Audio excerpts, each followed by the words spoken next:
पादपद्मे तयोः श्रुत्वा प्रणमामिर्मुहुः रत्नाकरादभूतपदां हिमालय किरीटिनीं ಬ್ರಹ್ಮರಾಜಶ್ರೀರತ್ನಾಢ್ಯ ಒಂದೇ ಭಾರತ ಮಾತು. ಕ್ಷೇತ್ರದೇವರ ಪಾದರವಿಂದಗಳಲ್ಲಿ ಶರಣಾಗತಿಯನ್ನು ಬೇಡ್ತಾ, ಕ್ಷೇತ್ರದ ಇಲ್ಲೂ ಗುರುವರೇಣ್ಯರ ಪಾದರವಿಂದಗಳಲ್ಲಿ ಶರಣಾಗತಿಯನ್ನು ಕೋರ್ತಾ, ವ್ಯಾಸಪೀಠದ ಮೇಲೆ ಆಸೀನರಾಗಿರುವಂತಹ ಪರಮ ಪೂಜ್ಯನಿ ದಿವ್ಯತ್ರಿಯರಿಗೆ, ಎಲ್ಲ ವಿದ್ವತ್ ಗಣ್ಯರಿಗೆ, ನೆರೆದಿರುವಂತಹ ಎಲ್ಲ ನನ್ನ ನೆಚ್ಚಿನ ದೇಶಭಕ್ತ ಬಾಂಧವರಿಗೆ, ಮಾತಾ ಭಗಿನಿಯರಿಗೆ, ಅಕ್ಕ ಅಣ್ಣಂದಿರಿಗೆ, ಇಡೀ ಕಾರ್ಯಕ್ರಮದಲ್ಲಿ ನಮಗೆ ಸಹಕಾರ ನೀಡುತ್ತಾ ಇರುವಂತಹ ಆರಕ್ಷಕ ಬಂಧುಗಳಿಗೆ, ಪತ್ರಕರ್ತ ಬಾಂಧವರಿಗೆ ಹಾಗೂ ಎಲ್ಲ ಹಿರಿಕಿರಿಯರ ಪಾದಗಳಿಗೆ ನನ್ನ ಹಣೆಚ್ಚಿ ನಮಸ್ಕರಿಸ್ತೇನೆ. ನನ್ನ ನೆಚ್ಚಿನ ಬಂಧುಗಳೇ, ಬಹುಶಃ ಕಾರ್ಯಕ್ರಮಕ್ಕೆ ಬಂದಾಗ ಬಹಳ ಸಂತೋಷ ಆಯಿತು. ಕಾರಣ ವಿದ್ವತ್ ಗೋಷ್ಠಿ ಇದು. ಶಿವನ ಕುರಿತಾದ ಧ್ಯಾನ, ಭಗವಂತನದೇ ಕುರಿತಾದ ಧ್ಯಾನದಲ್ಲಿ ಮಗ್ನರಾಗೋದು ಒಂದು ಪುಣ್ಯ. ಅದು ಮಾನವ ಜನ್ಮದಲ್ಲಿ. ಮಾನವ ಜನ್ಮವೇ ವಿರಳ ಅಂತ ನಂಬಿದವರು ನಾವು. 84 ಲಕ್ಷ ಜೀವರಾಶಿಗಳನ್ನ ದಾಟಿದ ನಂತರ ಒಂದು ಮಾನವ ಜನ್ಮ. 21 ಲಕ್ಷ ಅಂಡಜ, 21 ಲಕ್ಷ ಸ್ವೇದಜ, 21 ಲಕ್ಷ ಜಾರಿಜ, 21 ಲಕ್ಷ ಉದ್ಭಿಜ, 84 ಲಕ್ಷ ಯೋನಿಗಳಲ್ಲಿ ಬಂದೆ ನೋಡ ಅಂತ ಅಜಗಣ್ಣನ ವಚನ.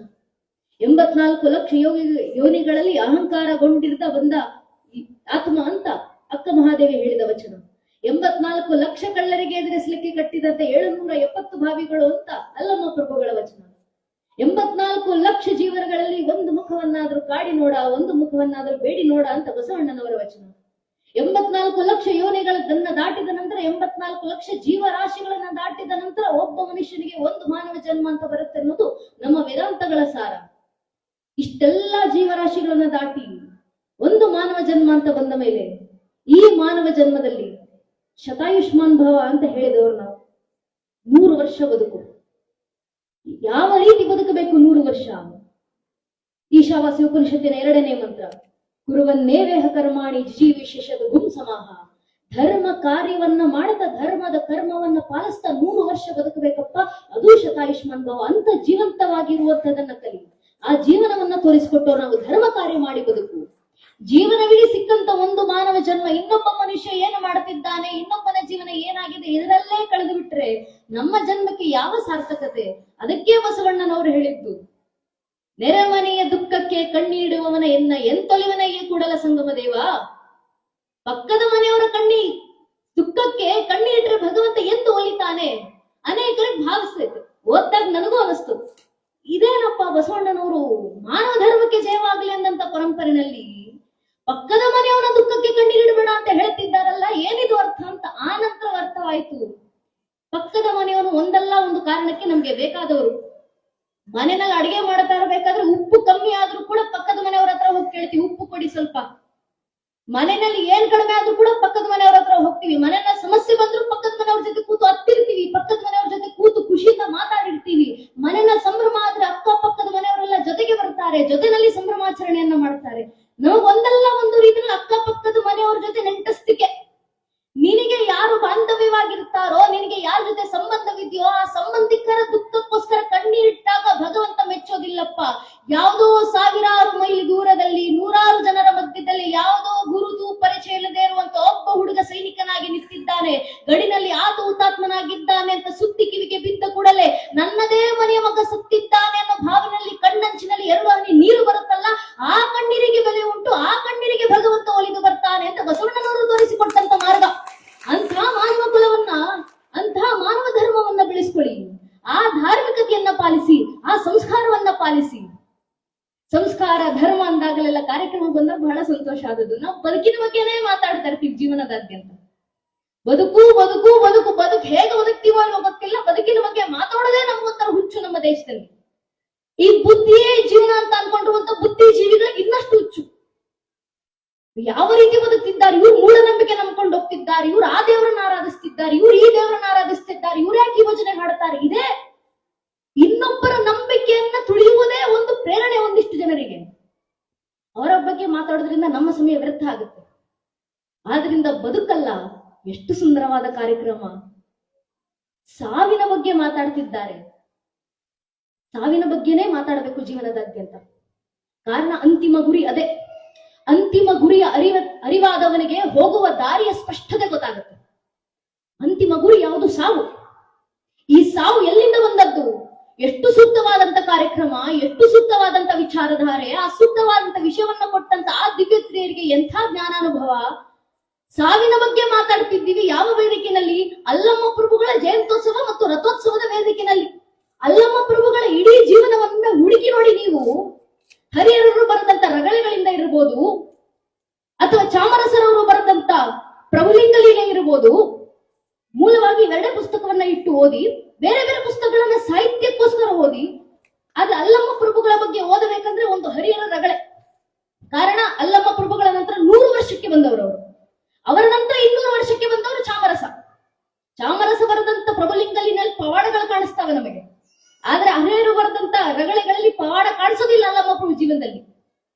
ಅತ್ಯಂತ ನಿಖರವಾಗಿ ಯಾರು ಸರಿಯೋ ಯಾರು ತಪ್ಪೋ ಗೊತ್ತಿಲ್ಲ, ಸಾಂಕೇತವಾಗಿ ಬರ್ತಿದ್ದಾರೋ ನಮ್ಗೆ ಅರ್ಥ ಆಗೋದಿಲ್ಲ. ವಿಮರ್ಶೆ ಮಾಡೋಷ್ಟು ದೊಡ್ಡವರಲ್ಲ, ಭಾಷೆ ಬರೋಷ್ಟು ವಿದ್ವತ್ ನಮಗಿಲ್ಲ. ಓದುವ ಖುಷಿಗೋಸ್ಕರ ಓದೋಣ, ಅನುಭವಕ್ಕೋಸ್ಕರ ಓದಿ ನೋಡಿ, ಅರ್ಥ ಆಗುತ್ತೆ. ಒಬ್ಬೊಬ್ಬರ ಶರಣರ ಮಾರ್ಗ ಒಂದೊಂದು. ಅಕ್ಕ ಮಹಾದೇವಿ ತಾಯಿ ಏನನ್ನ ಪಾಲಿಸಿದ್ರು? ಭಕ್ತಿ ಮಾರ್ಗವನ್ನ ಪಾಲಿಸಿದ್ರು. ಸುಲಭವಾಗಿ ಹೇಳ್ಬೋದು, ಅಕ್ಕ ಮಹಾದೇವಿ ಯಾವ ಯೋಗವನ್ನ ಪಾಲಿಸಿದ್ರು? ಭಕ್ತಿ ಯೋಗವನ್ನ ಪಾಲಿಸಿದ್ರು. ಬಸವಣ್ಣನವರು ಯಾವ ಯೋಗವನ್ನ ಪಾಲಿಸಿದ್ರು? ಅಕ್ಕ ಮಹಾದೇವಿ ತಾನು ಕಟ್ಟಿಕೊಟ್ಟಂತ ಗಂಡ ಕೌಶಿಕನನ್ನ ಬಿಟ್ಟು ಹುಟ್ಟಂತ ಬಟ್ಟೆಯನ್ನು ಕಳಚಿಟ್ಟು ದಿಗಂಬರೆಯಾಗಿ ಬಂದು ಶರಣರ ನಡುವಿನಲ್ಲಿ ನಿಂತಾಗ ಶೂನ್ಯ ಪೀಠದಲ್ಲಿ ಕೂತಿದ್ದಂತ ಅಲ್ಲಮ್ಮ ಪ್ರಭುಗಳು ಅಕ್ಕ ಮಹಾದೇವಿಗೆ ಮಾಡಿದಂತ ಮೊಟ್ಟ ಮೊದಲ ಪ್ರಶ್ನೆ, ನಿನ್ನ ಗಂಡನ ಕುರು ಏನು ತಾಯಿ? ಆಗ ತಾನೇ ತನ್ನ ಗಂಡನನ್ನ ತೊರೆದು ಬಂದಿರುವಂತ ಹೆಣ್ಣು ಮಗಳು, 20 ವರ್ಷ ಅರಿಯದ ಹೆಣ್ಣು ಮಗಳು. ಅಲ್ಲಮ್ಮ ಪ್ರಭುಗಳ ಸಂಭಾಷಣೆಯನ್ನ ಕೇಳಿದ್ರೆ ಸುಮಾರು 18 ವರ್ಷ ಅನಿಸ್ಬೋದು. ನನ್ನ ವಯಸ್ಸಿನವರು, ನಮ್ಮ ಮನ್ನಲ್ಲಿ 18 ವರ್ಷದ ಮಕ್ಕಳು ಇರ್ತಾರೆ, ಆ ವಯಸ್ಸಿನ ಅಕ್ಕ ಮಹಾದೇವಿ ಗಂಡನನ್ನ ಬಿಟ್ಟು ಬಂದಂತ ಯುವತಿ. ಆಕೆಗೆ ಅಲ್ಲಮ್ಮ ಪ್ರಭುಗಳು ಮಾಡಿದ ಪ್ರಶ್ನೆ, ನಿನ್ನ ಗಂಡನ ಹೆಸರೇನಮ್ಮ? ಏನು ಉತ್ತರ ಕೊಡಬೇಕು ಆ ಹೆಣ್ಣು ಮಗಳು? 20 ವರ್ಷ ಅರಿಯದೆ ಹೆಣ್ಣು ಮಗಳು 100 ಜನರ ಶರಣರ ಮಧ್ಯೆ ನಿಂತು ಅಲ್ಲಮ್ಮ ಪ್ರಭುಗಳ ಶೂನ್ಯ ಪೀಠದ ಮುಂದೆ ನಿಂತು ಉದ್ಧಾರ ಮಾಡ್ತಾರೆ. ಇಹಕ್ಕೊಬ್ಬ ಗಂಡ ಪರಕ್ಕೊಬ್ಬ ಗಂಡನೇ, ಏನಿಗೆ ಚನ್ನ ಮಲ್ಲಿಕಾರ್ಜುನ ಒಬ್ಬರೇ ಗಂಡನಯ್ಯ ಅಂತ. ಎಂಥ ಭಕ್ತಿಯ ಪರಾಕಾಷ್ಠೆ ಅದು, ಎಂತಹ ಭಕ್ತಿಯ ಪರಾಕಾಷ್ಠೆ. ಈ ಮಾಯೊಳಗು ಸಿಲುಕಿ ಬೆಂದು ಬೇವುತ್ತಿದ್ದೇನಯ್ಯ ನಿನ್ನತ್ತ ತೋರೋ ಚನ್ನ ಮಲ್ಲಿಕಾರ್ಜುನ. ರೇಷ್ಮೆ ಹುಳದಂತೆ ತನ್ನ ನೂಲನ್ನ ತಾನೇ ಸುತ್ತಿಕೊಂಡು ಆ ನೂರಿನಲ್ಲಿ ಸುತ್ತು ಬೇವುತ್ತಿದ್ದೇನೆ, ನಿನ್ನತ್ತ ತೋರು. ಎಷ್ಟು ವರ್ಷ ಈ ಜಗತ್ನಲ್ಲಿ ಇರಿಸ್ತ್ಯಾ? ಬೇಕಾಗಿಲ್ಲ ನನ್ಗಿದೆಲ್ಲ, ನಿನ್ನತ್ತ ತೋರಿಸಪ್ಪ ಚನ್ನ ಮಲ್ಲಿಕಾರ್ಜುನ. ಆ ಭಕ್ತಿಯಲ್ಲಿ ಸಾಗಿದಂತ ಆ ಭಕ್ತಿ ಯೋಗಿ ಯಾಕೆ? ಭಕ್ತಿ ಯೋಗ ಅಕ್ಕ ಮಹಾದೇವಿಯದ್ದು. ಇನ್ನೊಂದು ಕಡೆ ನಿಂತು ಕಾಯಕವೇ ಕೈಲಾಸ ಅಂದವರು ಬಸವಣ್ಣನವರು, ಕರ್ಮಯೋಗಿ. ಭಕ್ತಿ ಯೋಗಿ ಅಕ್ಕ ಮಹಾದೇವಿ, ಕರ್ಮಯೋಗಿ ಬಸವಣ್ಣ. ಅಲ್ಲಮ್ಮ ಪ್ರಭುಗಳು ಯಾವ ಯೋಗ? ಭಕ್ತಿ ಯೋಗವಾ? ಖಂಡಿತವಾಗಲೂ ಭಕ್ತಿ ಯೋಗ ಅಲ್ಲವೇ ಅಲ್ಲ. ನೀವು ಅಲ್ಲಮ್ಮ ಪ್ರಭುಗಳ ವಚನಗಳನ್ನು ಕೇಳಬೇಕು. ಒಂದು ಕಡೆ ನಿಂತು ದೇವರಿಗೆ ಪ್ರಶ್ನೆ ಮಾಡ್ತಾರೆ, ನೀ ದೇವನ?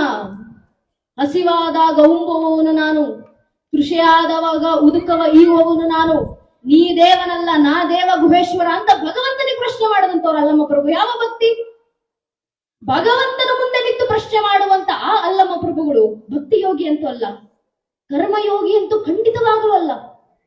ಎಲ್ಲರೂ ಕರ್ಮದಲ್ಲಿ ತೊಡಗಿದ್ದಂತ ಸಂದರ್ಭದಲ್ಲೂ ಸಹ ನಿಮಗಾದ್ರೂ ಶರಣರ ಬಾಂಧವ್ಯ, ನನಗೆ ಆ ಬಾಂಧವ್ಯವೂ ಇಲ್ಲ ಅಂತ ಕರ್ಮಯೋಗವನ್ನ ತೊರೆದು ಹೋದಂತವ್ರು ಅಲ್ಲಮ್ಮ ಪ್ರಭುಗಳು.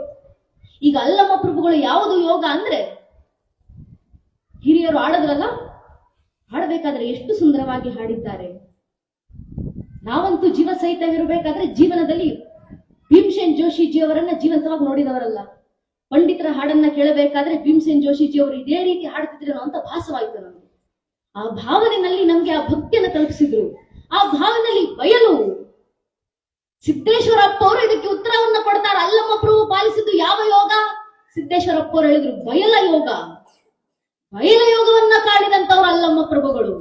ಆ ಪ್ರಭುದೇವರು ತೋರಿದಂತ ಆ ಬಯಲಿನಲ್ಲಿ ಸಾಗಪ್ಪ. ಬಯಲು ಬಯಲನ್ನೇ ಬೆಳೆದು ಬಯಲು ಬಯಲನ್ನೇ ಹೊಕ್ಕಿ ಬಯಲು ಬಯಲಾಯಿತಯ್ಯ. ನಾ ಬಯಲು ನೀ ಬಯಲು, ಯಾವುದು ಸತ್ಯ ಯಾವುದು ಸುಳ್ಳು, ಯಾವುದು ಧರ್ಮ ಯಾವುದು ನಾನು, ಯಾವುದು ನೀನು, ಯಾವುದು ಅಧರ್ಮ ಎಲ್ಲವನ್ನೂ ಬಿಟ್ಟು ಬಯಲನ್ನೇ ಹುಡುಕಿಕೊಂಡು ಹೋದವರು. ಆ ಬಯಲಿನಲ್ಲಿ ಬಯಲಾಗುವಂತದನ್ನ ಕಂಡುಕೋ, ಇದು ಉಪನಿಷತ್ಗಳ ಸಾರ. ಈಶಾವಾಸ್ಯ ಮಿರುಗಂ ಸರ್ವ ಮೆತ್ಕಿಂಚಿ ಜಗತ್ಯಾಂ ಜಗತ್ ತೇನ ತ್ಯಕ್ತೇನ ಭುಂಜೀತ ಮಾಗೃಹದ ಕಸ್ಯ ಸ್ವಿಧನಂ. ಎಲ್ಲವೂ ಅವನದ್ದಿರಬೇಕಾದ್ರೆ ನನ್ನದು ನಿನ್ನದು ಅಂತ ಹೇಳ್ಕೊಳ್ಳಿಕ್ಕೆ ಯಾವ್ದಪ್ಪ? ಎಲ್ಲವೂ ಬಯಲತ್ತೆ, ಎಲ್ಲವೂ ಶಿವನತ್ತೆ, ಎಲ್ಲವೂ ಅವನತ್ತೆ. ಎಲ್ಲವನ್ನು ಬಿಟ್ಟು ನಿರಾಯವಾಗಿ ಕೂತ್ಕೋ ಭಗವಂತನ ಮೇಲೆ ಕಣ್ಣಿಟ್ಟು. ಇದನ್ನೇ ಹೇಳ್ಕೊಟ್ಟಿದ್ದಲ್ವಾ. ಆ ಬಯಲಾಗುವಂತ ಪ್ರಕ್ರಿಯೆ ಎಲ್ಲಿ ಶುರುವಾಗೋದು? ಸಾವಿನಲ್ಲಿ ಮಾತ್ರ. ಅಂಚಿಗೆ ಬಂದು ತಲುಪ ನಿಂತಾಗ ಯಾರಾದ್ರೂ ಸಾಯ್ತಿರಬೇಕಾದ್ರೆ ಅವರ ಮನೆ, ಮಠ, ಜಾತಿ, ಮತ, ಪಂಥ, ಅಂತಸ್ತು, ಮಕ್ಕಳು, ಮೊಮ್ಮಕ್ಕಳು ಯಾವುದು ನೆನಪಾಗುವುದಿಲ್ಲ. ಕಣ್ಣಿಗೆ ಕಾಣಿಸುವುದು ಮೃತ್ಯು ಮಾತ್ರ. ರುದ್ರಾಭಿಷೇಕದ ಸಂದರ್ಭದಲ್ಲಿ, ರುದ್ರ ಸ್ತೋತ್ರದಲ್ಲಿ ಮೃತ್ಯುವೇ ಸ್ವಾಹ, ಮೃತ್ಯುವೇ ಸ್ವಾಹ ಅಂತ ಮೃತ್ಯುವಿಗೆ ಸಮರ್ಪಣೆ ಮಾಡಿಕೊಂಡಂತ ಪರಂಪರೆ ನಮ್ಮದು. ಆ ಮೃತ್ಯುವನ್ನ ಆರಾಧಿಸಿಕೊಂಡು ಹೋಗು, ಆ ಮೃತ್ಯುವನ್ನ ಹಿಂಬಾಲಿಸಿಕೊಂಡು ಹೋಗು. ಅಲ್ಲಮ್ಮ ಪ್ರಭುಗಳಿಗೆ ಸತ್ಯ ದರ್ಶನವಾಗಿದ್ದೇ ಮೃತ್ಯುವಿನ ಸಂದರ್ಭದಲ್ಲಿ, ಸಾವಿನ ಸಂದರ್ಭದಲ್ಲಿ. ಕಾಮಲತೆ ಎಂಬ ಹೆಣ್ಣು ಮಗಳು, ಯಾವ ಹೆಣ್ಣು ಮಗಳಿಗೋಸ್ಕರ ಅಲ್ಲಮ್ಮ ಪ್ರಭುದೇವರು ಮೃದಂಗವಾದಕರು, ಮೃದಂಗವಾದಕನಾಗಿದ್ದಂತ ಸಾಮಾನ್ಯ ಅಲ್ಲಮ್ಮ ಪ್ರಭು ಎಂಬ ಯುವಕ ಕಾಮಲತೆಯೊಂದಿಗೆ ಬರಲಿಕ್ಕೋಸ್ಕರ ತನ್ನ ಮನೆ, ಮಠ, ಕುಟುಂಬ, ಆಸ್ತಿ, ಅಂತಸ್ತು ಎಲ್ಲವನ್ನು ತನಗೆ ಗೊತ್ತಿದ್ದವರು, ತನ್ನ ಊರು, ತನ್ನ ಕಲೆ ಎಲ್ಲವನ್ನು ಬಿಟ್ಟು ಕಾಮಲತೆಯೊಂದಿಗೆ ಬಂದಂತವರು ಕೆಲವು ಸಮಯದಲ್ಲಿ ಕಾಮಲತೆ ಸಾಯ್ತಾರೆ. ಸಾವು ಏನು ಮಾಡ್ಬೇಕಲ್ಲಮ್ಮ ಪ್ರಭುಗಳು? ನನ್ನವರು ಅಂತ ಭಾವಿಸಿದ ಎಲ್ಲರೂ ಬಿಟ್ಟಿದ್ದಾರೆ. ಮುಂದೆ ಹೋಗಲಿಕ್ಕೆ ನನ್ನವರು ಯಾರಿದ್ದಾರೆ? ಯಾರೂ ಇಲ್ಲ. ಸಾವಿನ ಅಂಚಿನಲ್ಲಿ ನಿಂತಿದ್ದಂತ ಆ ಅಲ್ಲಮ್ಮ ಪ್ರಭುಗಳು ಕಾಡಿನತ್ತ ಹೊರಟರು. ಕಾಡಿನತ್ತ ಹೊರಡೋದು ಅಂದ್ರೆ ಸಂಕೇತ ಎಲ್ಲವನ್ನು ಬಿಟ್ಟು ಯಾರು ಇಲ್ಲದ ಕಡೆಗೆ ಹೋಗೋದು. ಕಾಡಿನತ್ತ ಹೋಗಿ ನೆಲವನ್ನ ಕೂತು ಬೀಳ್ತಿದ್ದಾರೆ. ನೆಲದ ಮೇಲೆ ಅಕ್ಷರ ಏನೋ ಬರೀತಿದ್ದಾರೆ, ಮಣ್ಣಿನ ಮೇಲೆ ಬರೀತಾ ಇರ್ಬೇಕಾದ್ರೆ ಮಣ್ಣಿನಲ್ಲಿ ಏನೋ ಸಿಗುತ್ತೆ. ಏನದು? ಮಣ್ಣನ್ನ ಸರಿಸಿ ನೋಡಿದಾಗ ಕಳಸ. ಕಳಸ ಯಾವುದು? ಇನ್ನಷ್ಟು ಅಗಿದು ನೋಡಿದಾಗ ಗೊತ್ತಾಗುತ್ತೆ ಇದು ನನ್ನ ಕೈಗೆ ಸಿಗುವಂತದ್ದಲ್ಲ. ಇದು ಯಾವುದೋ ಬೃಹದಾಕಾರದಲ್ಲಿರುವಂತ ಯಾವುದೋ ಒಂದು ಕಟ್ಟಡ, ಒಂದು ದೇವಸ್ಥಾನ. ರಾಜನ ಹತ್ರ ಬಂದು ಹೇಳ್ತಾರೆ, ಈ ರೀತಿ ಕಾಡಿನಲ್ಲಿ ಒಂದು ದೇವಸ್ಥಾನ ಮಣ್ಣಿನ ಒಳಗೆ ಹೂತವಾಗಿದೆಯಪ್ಪ, ಅದರ ಕಳಸ ನನಗೆ ಕಾಣಿಸ್ತು, ದಯವಿಟ್ಟು ಬನ್ನಿ ಆ ಮಂದಿರವನ್ನ ಜೀರ್ಣೋದ್ಧಾರ ಮಾಡಬೇಕು.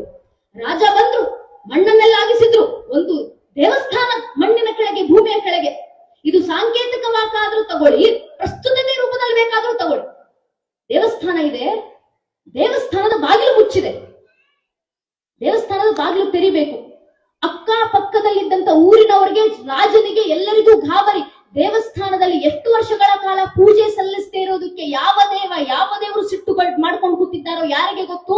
ದೇವಸ್ಥಾನದ ಬಾಗಿಲು ತೆಗೆದ್ರೆ ಆ ಶಾಪವನ್ನ ದೇವರು ನಮಗೆ ಕೊಟ್ರೆ, ನಮ್ಮ ಊರಿಗೆ ಕೊಟ್ರೆ, ನಮ್ಮ ಮನೆಗೆ ಕೊಟ್ರೆ ಏನು ಮಾಡಬೇಕು? ದೇವಸ್ಥಾನದ ಬಾಗಿಲು ಯಾರು ತೆಗಿತಾರೆ? ಅಷ್ಟೊತ್ತಿಗೆ ಅಲ್ಲಮ್ಮ ಪ್ರಭು ಅಲ್ಲೇ ನಿಂತಿದ್ದಾರೆ.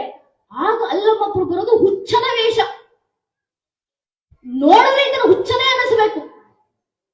ಚಾಮರಸ ಮತ್ತು ಹರಿಹರರು ಸ್ಪಷ್ಟವಾಗಿ ಹೇಳುತ್ತಾರೆ, ಆತನ ಗಡ್ಡನ ಮೇಲೆ ಜೊಲ್ಲು, ಆತನ ಕೂದಲೆಲ್ಲ ಜಡೆಗಟ್ಟಿದ್ದಾವೆ, ಉಡ್ಕೊಳ್ಳಿಕ್ಕೆ ಯಾವುದೋ ಒಂದು ಅಲ್ಲಿ ಸಿಕ್ಕಂತ ಬಟ್ಟೆ, ಕೊಟ್ಟವರು ಬಟ್ಟೆ ಕೊಟ್ಟು ಹುಡುಕುವಂತಾನೆ, ಇಲ್ಲ ಅದನ್ನು ಬಿಟ್ಟು ಹೋಗ್ತಾನೆ, ಕೈಯಲ್ಲಿ ಒಂದು ಕೋಲು. ಇಷ್ಟೇ ಹುಚ್ಚನ ರೀತಿಯಲ್ಲಿ ಕಾಣಿಸ್ತಿದ್ದಾನೆ. ಅಕ್ಕಪಕ್ಕದಲ್ಲಿರೋ ಊರವ್ರಿಗನಿಸ್ತು, ನಾವು ಹೋದ್ರೆ ನಮಗೆ ಸಮಸ್ಯೆ, ಇವನೇ ಹುಚ್ಚ ಅಲ್ವಾ ಬಂದು ಹೇಳಿದ್ದು ದೇವಸ್ಥಾನ ಇದೆ ಅಂತ, ಇವನೇ ಹೋಗಿ ಬಾಗಿಲು ತೆಗಿಲಿ. ಅಲ್ಲಮ್ಮ ಪ್ರಭುಗಳಿಗೂ ಕಳ್ಕೊಳ್ಳೋದೆಲ್ಲ ಕಳ್ಕೊಂಡು ಆಗಿದೆ, ಇನ್ನು ಕಳ್ಕೊಳ್ಳಿಕ್ಕೆ ಏನು ಇಲ್ಲ, ನಾನೇ ದೇವಸ್ಥಾನದ ಒಳಗೆ ಹೋಗ್ತೀನಿ ಅಂತ ಬಾಗಿಲನ್ನ ತೆಗಿಲಿಕ್ಕೆ ಹೋದ್ರು ಅಲ್ಲಮ್ಮ ಪ್ರಭುಗಳು. ದೇವಸ್ಥಾನದ ಬಾಗಿಲನ್ನ ತೆಗೆದ್ರೆ ಆ ಪಾಳು ಬಿದ್ದಂತ ದೇವಸ್ಥಾನದಲ್ಲಿ ಒಬ್ಬ ಋಷಿ ಕೂತಿದ್ದಾನೆ ತಪಸ್ಸಿನಲ್ಲಿ ಕೂತಿರುವಂತ ಆ ಋಷಿ ಹೆಸರು ಆ ನಿಮಿಷ. ನಿಮಿ ಅಂದ್ರೆ ರೆಪ್ಪೆಯನ್ನ ಮಿಟುಕಿಸದವ, ರೆಪ್ಪೆ ಮಿಟುಕಿಸಿಲ್ಲ ಇದುವರೆಗೂ. ಕಣ್ಣು ತೆರೆದು ಧ್ಯಾನದಲ್ಲಿ ಕೂತಿದ್ದಾನೆ. ಆ ಮಣ್ಣು ಗಟ್ಟಂತ, ಆ ಪಾಳು ಬಿದ್ದಂತ ಆ ದೇವಸ್ಥಾನದ ಒಳಗೆ ಒಬ್ಬ ಋಷಿ. ಎಷ್ಟು ಸಾವಿರ ವರ್ಷದಿಂದ, ಎಷ್ಟು ಶತಮಾನಗಳಿಂದ ಗೊತ್ತಿಲ್ಲ. ಆತನ ಕಣ್ಣಿನಲ್ಲಿ ಕಣ್ಣಿಟ್ಟು ನೇರ ನೋಡ್ತಾರೆ ಅಲ್ಲಮ್ಮ ಪ್ರಭುಗಳು. ಆತನ ಕಣ್ಣನ್ನ ನೋಡಿದ ಕೂಡಲೇ ಅಲ್ಲಿದ್ದಂತ ಆ ನಿಮಿಷ ಎಂಬ ಋಷಿ ಅಲ್ಲಮ್ಮ ಪ್ರಭುಗಳ ತಲೆ ಮೇಲೆ ಕೈಯನ್ನ ಇಟ್ಟು ಅಲ್ಲೇ ಋಷಿ ಕೆಳಕ್ಕೆ ಬಿದ್ದ. ಋಷಿ ಸತ್ತ. ಕಾಮಲತೆ ಕಳ್ಕೊಂಡ್ರು ಅಲ್ಲಮ್ಮ. ಇನ್ಯಾರೋ ಋಷಿ ಕಣ್ಣಿಗೆ ಹೊರಗೆ ಬರ್ತಿದೆ ಅನ್ನೋ ಭಾವಿಸುವ ರೀತಿಯಲ್ಲಿ ಅಲ್ಲಮ್ಮ ಹೊರಗೆ ಬಂದು ಯಾರೊಂದಿಗೂ ಮಾತಾಡದೆ ಅಲ್ಲಮ್ಮ ಹೊರಟು ನಿಂತ. ಅಂದು ಯಾವುದೋ ಅಲ್ಲಮ್ಮನಿಗೆ ಒಂದು ಬದಲಾವಣೆ ಜೀವನದಲ್ಲಿ. ಏನಾದ ಅಲ್ಲಮ್ಮನಿಗೆ ಏನಾಯ್ತು ಯಾರಿಗೂ ಗೊತ್ತಿಲ್ಲ. ಆದ್ರೆ ಆ ಒಂದು ಕ್ಷಣ ಇದೆಯಲ್ಲ, ಒಂದು ಸಾವಿನ ಕ್ಷಣದಲ್ಲಿ ಏನೇನೆಲ್ಲ ಕಂಡುಕೊಳ್ಳಬಹುದು ಅನ್ನೋದಕ್ಕೆ ಜೀವಂತ ಸಾಕ್ಷಿ ಅಲ್ಲಮ್ಮ ಪ್ರಭುಗಳು. ಓದಿ ನೋಡ್ಬೇಕು ಅವರ ಜೀವನವನ್ನ, ಭಾವಿಸಿ ನೋಡ್ಬೇಕು ಅವರ ಜೀವನವನ್ನ, ಸಾಧ್ಯವಾದ್ರೆ ಬದುಕಿ ನೋಡಬೇಕು. ಜೀವಂತವಿರಬೇಕಾದ್ರೆ ಭಗವಂತನನ್ನು ಯಾರು ಬೇಕಾದ್ರೂ ಆರಾಧಿಸ್ತಾರೆ ಸ್ವಾಮಿ. ಕಠೋಪನಿಷತ್ನಲ್ಲಿ ಅತ್ಯಂತ ಸುಂದರವಾದ ಒಂದು ಘಟನೆ ಬರುತ್ತೆ. ನಚಿಕೇತ ಮಗ ಸತ್ತು ಬಿದ್ದಿದ್ದಾನೆ. ತಂದೆ ವಾಜಶ್ರವಸನ ಉದ್ದಾಲಕನು ಕಣ್ಣೀಡುತ್ತಿದ್ದಾನೆ ಮಗನ ಶವದ ಮುಂದೆ. ಬದುಕಿರಬೇಕಾದ್ರೆ ದೇವರನ್ನ ನೋಡಿ, ದೇವರೇ ನನ್ನ ಮಕ್ಕಳನ್ನ ಚೆನ್ನಾಗಿಡಪ್ಪ, ನನ್ನನ್ನು ಚೆನ್ನಾಗಿಡು ಕೇಳ್ಕೊಳ್ಳೋದು ಸುಲಭ. ಬದುಕಿರಬೇಕಾದ್ರೆ ನನ್ನನ್ನು ಚೆನ್ನಾಗಿಟ್ಟಿದ್ದೆಲ್ಲ ನಿನಗೆ ಕೃತಜ್ಞತೆ ಸಲ್ಲಿಸ್ತೀನಿ ಹೇಳೋದು ಸುಲಭ. ನನ್ನ ಸ್ವಂತ ಮಗು ನನ್ನ ಕಣ್ಣು ಮುಂದೆ ಸತ್ತು ಬಿದ್ದಿರಬೇಕಾದ್ರೆ ಆ ಶವವನ್ನು ನೋಡಿ, ಈ ಜೀವ ನನ್ನದು ಅಲ್ಲ, ಈ ಆತ್ಮ ನನಗೆ ಸೇರಿದ್ದಲ್ಲ, ಆತನ ಆತ್ಮ, ಆತ ಕಳಿಸಿದಂತ ಜೀವ ಆತನಿಗೆ ಬೇಕಾಗಿದ್ದ ಸಮಯಕ್ಕೆ ವ್ಯಕ್ತಿ ಬಂದಾಗೆ ಬೇಕಾದಾಗ ಅವನು ತಗೊಂಡಿದ್ದಾನೆ, ಅದು ಅವನ ಇಚ್ಛೆ ಅಂತ ಸಾವಿನಲ್ಲಿ ನಿಂತು ಹೇಳುವಂತ ಧೈರ್ಯ ಯಾರು ಮಾಡ್ತಾರಲ್ಲ ಅವರು ಮೃತ್ಯುವನ್ನ ಜಯಗಳಿಸ್ತಾರೆ. ಆತ ಮೃತ್ಯುಂಜಯನಾಗ್ತಾನೆ. ಅಂತ ಮೃತ್ಯುಂಜಯನಾಗುವ ಹಾದಿಗೆ ಹೋಗಬೇಕಂದ್ರೆ ಬಯಲಾಗಿ ಬದುಕಬೇಕು ಜೀವನವನ್ನ. ಆ ಬಯಲ ಯೋಗವನ್ನ ತೋರಿಸ್ಕೊಟ್ಟಂತ ಏಕೈಕ ವ್ಯಕ್ತಿ ಜಗತ್ತಲ್ಲಿ ಅದು ಅಲ್ಲಮ್ಮ ಪ್ರಭುಗಳು ಮಾತ್ರ. ಆ ಪ್ರಭುದೇವರ ಜೀವನದ ಹಿರಿಮೆ ಅಂತದ್ದು. ಸಾಧ್ಯವಾದರೆ ಅರ್ಥೈಸಿಕೊಳ್ಳಿ, ಸಾಧ್ಯವಾಗಿಲ್ಲ ಭಾವಿಸಿ ನೋಡಿ ಸಾಕು. ಅವರ ಜೀವನವನ್ನ ಪಾಲಿಸೋಣ, ಅವರ ಮಾರ್ಗವನ್ನ ಪಾಲಿಸೋಣ. ಅವರು ಹಾಕಿಕೊಟ್ಟಂತ ಆ ದಾರಿ. ಈ ಪರಂಪರೆ ಇಲ್ಲಿಗೆ ನಿಲ್ಲೋದಲ್ಲ ನನ್ನ ನೆಚ್ಚಿನ ಬಂಧುಗಳೇ. ಇಂಥ ಶಿವಗೋಷ್ಠಿಗಳು, ವಿದ್ವತ್ ಗೋಷ್ಠಿಗಳು ಲಕ್ಷ ಲಕ್ಷ ಸಂಖ್ಯೆಯಲ್ಲಿ ಬೆಳೆಯಬೇಕು. ಮನೆಗಳಲ್ಲಿ ಇಂಥ ಗೋಷ್ಠಿಗಳಾಗಬೇಕು. ಮನೆಗಳಲ್ಲಿ ಧಾರ್ಮಿಕ ಚರ್ಚೆಗಳಾಗಬೇಕು. ನಿಮಗೆ ಮಕ್ಕಳ ಜೊತೆ ಕೂತು ಧರ್ಮದ ಬಗ್ಗೆ ಚರ್ಚೆ ಮಾಡ್ಲಿಕ್ಕಾಗ್ಲಿಲ್ಲ ಅಂದ್ರೂ ಪರವಾಗಿಲ್ಲ, ಕನಿಷ್ಠ ಪಕ್ಷ ದೇವರ ಬಗ್ಗೆ ಭಜನೆಗಳನ್ನ ಆಡಿಸಿ ಮಕ್ಕಳ ಬಾಯಿನಲ್ಲಿ. ಪರಂಪರೆ ತಪ್ಪಿ ಹೋಗ್ತಿದೆ ನಮ್ಮದು. ಸಂಧ್ಯಾ ಕಾಲಕ್ಕೆ ಮಕ್ಕಳನ್ನ ಕೂರಿಸ್ಕೊಂಡು ಭಜನೆಗಳು ನಮ್ ದೌರ್ಭಾಗ್ಯ. ನನ್ನಲ್ಲಿ ಮಕ್ಕಳಿರ್ತಾರೆ. ಒಂದು ಕಾಲದಲ್ಲಿ ತಾಯಿಂದ್ರು ಮಕ್ಕಳಿಗೆ ಕೂರಿಸ್ಕೊಂಡು ವಚನ ಹೇಳಿಸ್ತಿದ್ರು, ದಾಸ ಸಾಹಿತ್ಯ ಹೇಳಿಸ್ತಿದ್ರು, ಭಜನೆ ಹೇಳಿಸ್ತಿದ್ರು. ಈಗ ತಾಯಿಂದ್ರು ಮಕ್ಕಳಿಗೆ ಕೂರಿಸ್ಕೊಂಡು ಟ್ವಿಂಕಲ್ ಟ್ವಿಂಕಲ್ ಲಿಟಲ್ ಸ್ಟಾರ್ ಹೇಳಮ್ಮ ಅಂತ ಹೇಳಿಸ್ತಾರೆ. ಮಕ್ಕಳಿಗೆ ಹೇಳಿಸಿದ ತಪ್ಪಿಲ್ಲ. ಮಕ್ಕಳಿಗೆ ಕೂರಿಸ್ಕೊಂಡು ರೈಮ್ಸ್, ಜಾನಿ ಜಾನಿ ಎಸ್ ಪಪ್ಪ ಹೇಳು ಹೇಳಿಸಬೇಕಾದ್ರೆ ಆ ಪದ್ಯದ ಅರ್ಥವನ್ನಾದ್ರೂ ತಿಳ್ಕೊಳ್ಳೋಣ. ಏನ್ ಹೇಳ್ತಿದೆ ಪದ್ಯ? ಯಾವುದೋ ವಿದೇಶದ ಯಾವುದೋ ಒಂದು ಮಗು ತನ್ನ ಮನೆಯಲ್ಲೇ ಸಕ್ಕರೆ ಕದ್ದು ತಿಂದು ತನ್ನ ತಂದೆಗೆ ಸುಳ್ಳು ಹೇಳುವಂತ ಪ್ರಕ್ರಿಯೆಯನ್ನ ವೈಭವಿಸುವಂತ ಪದ್ಯ. ಮನೆಯಲ್ಲೇ ಕದ್ದು ಮನೆಯವರಿಗೆ ಸುಳ್ಳು ಹೇಳ್ತಿದೆ ಆ ಮಗು. ಅದನ್ನು ಮಕ್ಕಳಿಗೆ ವಿಜೃಂಭಣೆಯಿಂದ ಹೇಳಿಸ್ತೀವಿ, ಹೇಳಮ್ಮ ಹೇಳಮ್ಮ ಹೇಳಿಸಿ. ಭಾಷೆ ಕಲಿಸಬೇಕು ಮಕ್ಕಳಿಗೆ. ಭಾಷೆ ಕಲಿಸಿ, ಭಾಷೆ ಅರ್ಥವನ್ನು ಕಲಿಸಿ. ಮಕ್ಕಳಿಗೆ ಏನನ್ನು ಹೇಳಿಸ್ಬೇಕು, ಯಾವ ಸಂಸ್ಕಾರ ಕೊಡ್ತಿದ್ದೀವಿ? ಮನೆಯಲ್ಲಿ ಕತ್ತು ಮನೆಯವರಿಗೆ ಸುಳ್ಳು ಹೇಳು ಅಂತ ಹೇಳ್ಕೊಡ್ಬೇಕಾ? ಅಥವಾ ಬಸವಣ್ಣನವರು ಹೇಳಿದಂತ ಕೊಲೆ ಬೇಡ ಹುಸಿ ನುಡಿಯಲು ಬೇಡ ಅಂತ ಹೇಳ್ಕೊಟ್ಟಂತ ಸರ್ವಶ್ರೇಷ್ಠ ವಚನಗಳನ್ನ ಮಕ್ಕಳಿಗೆ ಹೇಳ್ಕೊಡ್ತೀವ ನಾವು? ನಮ್ಮ ದೇಶದಲ್ಲಿ ಸತ್ಯಕ್ಕೆ ಎಂತ ಸ್ಥಾನವನ್ನ ಕೊಟ್ಟಿದ್ವಿ. ಅಲ್ಲಮ್ಮ ಪ್ರಭುಗಳು ಕೇಳ್ತಾರೆ, ಎನ್ನ ವಚನ ಎನಗೆ ಹಗೆ ಆದೊಡೆ ಅದು ಪ್ರಳಯವಲ್ಲವೇ ಗುಹೇಶ್ವರ, ನಿನ್ನಲ್ಲಿ ಪ್ರಳಯ ಉಂಟೆ. ವಚನ ಅಂದ್ರೆ ಏನು? ವಚನ ಅಂದ್ರೆ ಸಾಹಿತ್ಯ ಅಲ್ಲ. ನಮ್ಮ ದೌರ್ಭಾಗ್ಯ ಸಾಹಿತ್ಯ ಅಂತ ಬಿರುದು ಕೊಟ್ಟಿದ್ದೀವಿ. ಅದಕ್ಕೆ ಸಾಹಿತ್ಯ ಓದಿ ಸಾಹಿತ್ಯ ಅಲ್ಲ. ಸಾಹಿತ್ಯ ಒಂದು ಕಾಲಕ್ಕೆ ಸಾಯುತ್ತೆ, ಸಾವಿರುವುದಕ್ಕೆ ಸಾಹಿತ್ಯ. ಯಾವುದಕ್ಕೆ ಸಾವೇ ಇಲ್ಲವೋ ಅದು ವಚನ. ವಚನ ಅಂದ್ರೆ ಪ್ರಮಾಣ. ಪ್ರಮಾಣ ಕೊಟ್ಟಿದ್ದು ನಮ್ಮ ಶರಣರು ನಮಗೆ. ನಾನು ಈ ವಚನವನ್ನ ಹೇಳ್ತಿದ್ದೀನಿ, ಇದು ಇನ್ನು ಸಾವಿರ ಯುಗಗಳ ಕಾಲ ಇದು ಜೀವಂತವಾಗಿರುತ್ತೆ, ಇದು ಪ್ರಾಚೀನವಾಗಿರುತ್ತೆ. ಈ ವಚನಕ್ಕೆ ತಕ್ಕ ಹಾಗೆ ನಾನು ನಡಿತೀನಿ, ನಾನು ನಡೆದದ್ದನ್ನೇ ನುಡಿದಿದ್ದೀನಿ, ಇದು ಪ್ರಮಾಣ ನನ್ನದು ಅಂತ ಯಾವುದನ್ನ ಮಾತಾಗಿ ಪ್ರಮಾಣವಾಗಿ ಕೊಟ್ಟರು ಅದು ವಚನವಾಯಿತು. ಆ ವಚನ ಮಕ್ಕಳ ಬಾಯಿನಲ್ಲಿ ಹೇಳಿಸ್ಬೇಕಲ್ಲ. ಬಸವಣ್ಣನವರು ಹೇಳಿದ್ದೇನು? ತ್ರಾಸಿಯ ಕೈಯಲ್ಲಿ ಹಿಡಿದು ಒಂದು ತಕ್ಕಡಿಯಲ್ಲಿ ನಾನು ನುಡಿದದ್ದನ್ನು, ಇನ್ನೊಂದು ತಕ್ಕಡಿಯಲ್ಲಿ ನಾನು ನಡೆದದ್ದನ್ನು ಇಟ್ಟು ತ್ರಾಸಿಯಲ್ಲಿ ಒಂದಂಶ ವ್ಯತ್ಯವಾದರೆ ಪ್ರಾಣವ ನೀವೇ ಕೂಡಲ ಸಂಗಮ ದೇವ.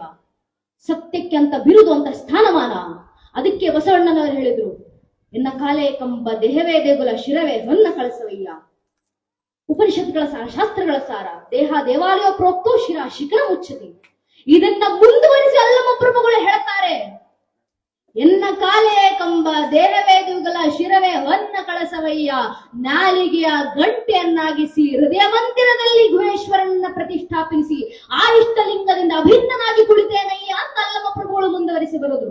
ನಾಲಿಗೆಯಲ್ಲಿ ಆಡುವಂತ ಮಾತಿಗಿರುವಂತ ತಾಕತ್ತಂತದ್ದು. ಆ ನಾಲಿಗೆಯಿಂದ ಸುಳ್ಳನ್ನು ಹೇಳುವಂತಿಲ್ಲ. ಯಾವತ್ತಿದ್ರೂ ಸತ್ಯವನ್ನೇ ನುಡಿಯಬೇಕು. ಅದಕ್ಕೆ ಮಾತು ಜ್ಯೋತಿರ್ಲಿಂಗವನ್ನಿದ್ದು ಅಗ್ನಿ ಸ್ವರೂಪ. ಅದು ಆ ಅಗ್ನಿ ಯಾವತ್ತಿದ್ದು ಶುದ್ಧ.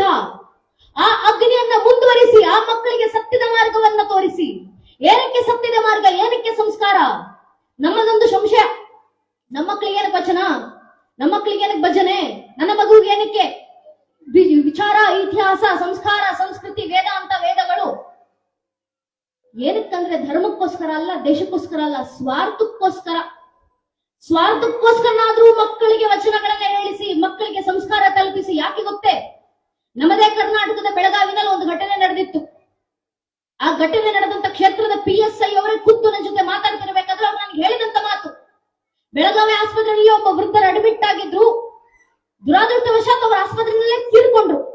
ಆಸ್ಪತ್ರೆ ಅವರೆಲ್ಲ ಪೊಲೀಸರಿಗೆ ಫೋನ್ ಮಾಡಿದ್ರು, ಆಸ್ಪತ್ರೆಯಲ್ಲಿ ಅಡ್ಮಿಟ್ ಆಗಿದ್ದ ವೃದ್ಧರು ತೀರ್ಕೊಂಡಿದ್ದಾರೆ, ಇಷ್ಟು ವರ್ಷ ಅವರನ್ನ ನೋಡ್ಕೊಂತಿದ್ದಂತ ಹುಡುಗ ಪರಾರಿಯಾಗಿದ್ದಾನೆ ಸರ್. ಫೋನ್ ಮಾಡಿದ್ರೆ ಫೋನ್ ಎತ್ತಿದ್ದಲ್ಲ ಹುಡುಗ, ಏನ್ ಮಾಡ್ಬೇಕು ಬಂದು ನೋಡಿ. ಪೊಲೀಸರು ಬಂದ ಆಸ್ಪತ್ರೆಗೆ, ಆಸ್ಪತ್ರೆ ಅವರ ಹತ್ರ ಏನೇನೋ ಆ ವೃದ್ಧರ ಡಾಕ್ಯುಮೆಂಟ್ಸ್ ಇದೆ ಎಲ್ಲವನ್ನೂ ತಗಿಸ್ಕೊಂಡ್ರು. ಅವರ ಅಡ್ರೆಸ್ ಹುಡ್ಕೊಂಡೋಗಿ ಅಕ್ಕಪಕ್ಕದ ಮನೆಯವರ ಹತ್ರ ಕೇಳಿದ್ರು, ನಿಮ್ಮ ಪಕ್ಕದ ಮನೆಯಲ್ಲಿ ಇದ್ದಂತ ಈ ವೃದ್ಧರು ಆಸ್ಪತ್ರೆಯಲ್ಲಿ ತೀರ್ಕೊಂಡಿದ್ದಾರಮ್ಮ, ಅವರಿಗೆ ನೆಂಟಸ್ಥರು, ಕುಟುಂಬಸ್ಥರು, ಮಕ್ಕಳು ಮೊಮ್ಮಕ್ಕಳು ಅಂತನಾದ್ರೂ ಯಾರಾದ್ರೂ ಇದ್ದಾರಾ? ಅಕ್ಕಪಕ್ಕದ ಮನೆಯವರು ಉತ್ತರ ಕೊಟ್ಟರು, ಹೌದು ಸರ್, ಅವ್ರಿಗೆ 2 ಮಕ್ಕಳಿದ್ದಾರೆ. ಒಬ್ಬ ಮಗ ಅಮೆರಿಕದಲ್ಲಿದ್ದಾನೆ, ಇನ್ನೊಬ್ಬ ಮಗಳು ಕೆನಡಾದಲ್ಲಿದ್ದಾಳೆ. ಇಬ್ಬರು ಮಕ್ಕಳು ಫೋನ್ ನಂಬರ್ನ ತೆಗೆಸ್ಕೊಂಡು ಪೊಲೀಸರು ಮಕ್ಕಳಿಗೆ ಫೋನ್ ಮಾಡಿ ಹೇಳ್ತಾರೆ, ಭಾರತದಲ್ಲಿದ್ದಂತ ನಿಮ್ಮ ತಂದೆ ತೀರ್ಕೊಂಡಿದ್ದಾರೆ, ದಯವಿಟ್ಟು ವಾಪಸ್ ಭಾರತಕ್ಕೆ ಬನ್ನಿ, ನಿಮ್ಮ ತಂದೆ ಅಂತ್ಯ ಸಂಸ್ಕಾರ ಮುಗಿಸ್ಕೊಂಡು ಹೋಗಿ. ಮಗ ಅಮೆರಿಕ, ಮಗಳು ಕೆನಡಾ, ಇಬ್ಬರೂ ಮಕ್ಕಳು ವಿದೇಶದಲ್ಲಿದ್ದು ಭಾರತದಲ್ಲಿ ಪೊಲೀಸರಿಗೆ ವಾಪಸ್ ಫೋನ್ ನಲ್ಲಿ ಉತ್ತರ ಕೊಡ್ತಾರೆ. ವಿದೇಶದಲ್ಲಿ ಇರುವಂತ ಮಕ್ಕಳು, ವಿದೇಶದಿಂದ ಭಾರತಕ್ಕೆ ಬರೋಷ್ಟು ಪುರ್ಸೊತ್ ನಮಗಿಲ್ಲ, ನಮ್ಮ ಅಪ್ಪನ ಶವ ತಗೊಂಡೋಗಿ ಎಲ್ಲಾದ್ರೂ ಬಿಸಾಡಿ ಅಂತ. ಯೋಚನೆ ಮಾಡಿ ನನ್ನ ನೆಚ್ಚಿನ ಬಂಧುಗಳೇ, ಯಾವ ಮಕ್ಕಳಿಗೋಸ್ಕರ ಸಾವಿರಾರು ಕನಸು, ನೂರಾರು ಆಶೆಗಳು, ಲಕ್ಷಾಂತರ ನಂಬಿಕೆಗಳನ್ನು ಹೊತ್ತು ಅತ್ಯಂತ ಅಮೂಲ್ಯವಾಗಿ ಜೋಪಾನ ಮಾಡಿ ಮಕ್ಕಳನ್ನ ಸಾಕಿರ್ತೀವೋ, ಅದೇ ಮಕ್ಕಳಿಗೆ ಕೊನೆ ಕಾಲಘಟ್ಟದಲ್ಲಿ ತಂದೆ ತಾಯಿ ಅಂತ್ಯ ಸಂಸ್ಕಾರಕ್ಕೆ ಬರೋಷ್ಟು ಯೋಗ್ಯತೆ ಇಲ್ಲ ಅಂದ್ರೆ ಲಕ್ಷ ಖರ್ಚು ಮಾಡಿ ಮಕ್ಕಳನ್ನ ಏನಂತ ಬೆಳೆಸ್ತಾ ಇದ್ದೀವಿ ನಾವು? ಯಾವ ಸಂಸ್ಕಾರ ಕೊಟ್ಟು ಬೆಳೆಸ್ತಾ ಇದ್ದೀವಿ? ಯಾವ ಸಾರ್ಥಕತೆಗೋಸ್ಕರ ಬೆಳೆಸ್ತಿದ್ದೀವಿ? ಏನಕ್ಕಿಂತ ಘಟನೆಗಳು ಬರ್ತಿದ್ದಾವೆ ದೇಶದಲ್ಲಿ. 1-2 ಉದಾಹರಣೆಗಳು. ಅತ್ಯಂತ ಶ್ರೀಮಂತ ವ್ಯಕ್ತಿಗಳಲ್ಲಿ ಒಬ್ಬರಾಗಿರುವಂತ, ಇವತ್ತಿಗೂ ಜೆಂಟ್ಸ್ ಕ್ಲೋತ್ಸ್ ಅಂತ ಹೇಳಿದ್ರೆ ರೇಮಂಡ್ ಹೆಸರು ನೆನಪಾಗುತ್ತೆ ನಮಗೆ. ರೇಮಂಡ್ ಕಂಪನಿ, ಆ ರೇಮಂಡ್ ಕಂಪನಿಯ ಓನರ್ ಕಣ್ಣೀರಿಡ್ತಾ ಹೇಳ್ಕೊಂತಾರೆ, ಸ್ವಾಮಿ, ನನ್ನ ಮಗನಿಗೋಸ್ಕರ ನಾನು 36 ಅಂತಸ್ತಿನ ಮನೆ ಕಟ್ಟಿದ್ದೀನಿ. ಅಪಾರ್ಟ್ಮೆಂಟ್ ಅಲ್ಲ, ಒಂದು ಮನೆ 36 ಅಂತಸ್ತಿನದು ಡೂಪ್ಲೆಕ್ಸ್. ಅವ್ರು ಹೇಳ್ತಾರೆ, ರೇಮಂಡ್ ಕಂಪನಿಯ ಓನರ್, ನನ್ನ ಮಗನಿಗೆ ನಾನು 36 ಅಂತಸ್ತಿನ ಮನೆ ಕಟ್ಟಿದ್ದೀನಿ, ಆ ಮನೆಯಲ್ಲಿ ಒಂದು ಕೋಣೆ ನನಗೋಸ್ಕರ ಜಾಗ ಇಲ್ಲವಂತಪ್ಪ, ನನ್ನ ಮನೆಯಿಂದ ಹೊರಗಾಕಿದ್ದಾನೆ, ಏನ್ ಮಾಡೋಣ? ಅವ್ರು ಕಣ್ಣೀರಿಡ್ತಾ ಹೇಳ್ಕೊಂತಾರೆ, the title that I gave for my company was the complete man. Unfortunately, I am an incomplete man in my life.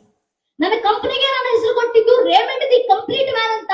ದುರಾದೃಷ್ಟವಶಾತ್ ನನ್ನ ಜೀವನದಲ್ಲಿ ನಾನು ಇನ್ಕಂಪ್ಲೀಟ್ ಮ್ಯಾನ್ ಆಗಿ ಉಳಿದಿದ್ದೀನಿ. ಏನ್ ಮಾಡೋಣ? ನಮ್ ದೌರ್ಭಾಗ್ಯ, ನಮ್ ಕರ್ಮ ಅಂತ ಶ್ರೀಮಂತರು ಕಣ್ಣೀರಿಡ್ತಾ ಹೇಳ್ಕೊಂತಾರೆ. ಯಾಕೆ ಪರಿಸ್ಥಿತಿಗಳ ದೇಶದಲ್ಲಿ ತಂದೆ ತಾಯಿ ಅಂತ್ಯ ಸಂಸ್ಕಾರ ಬರೋಷ್ಟು ಯೋಗ್ಯತೆ ಇಲ್ಲ.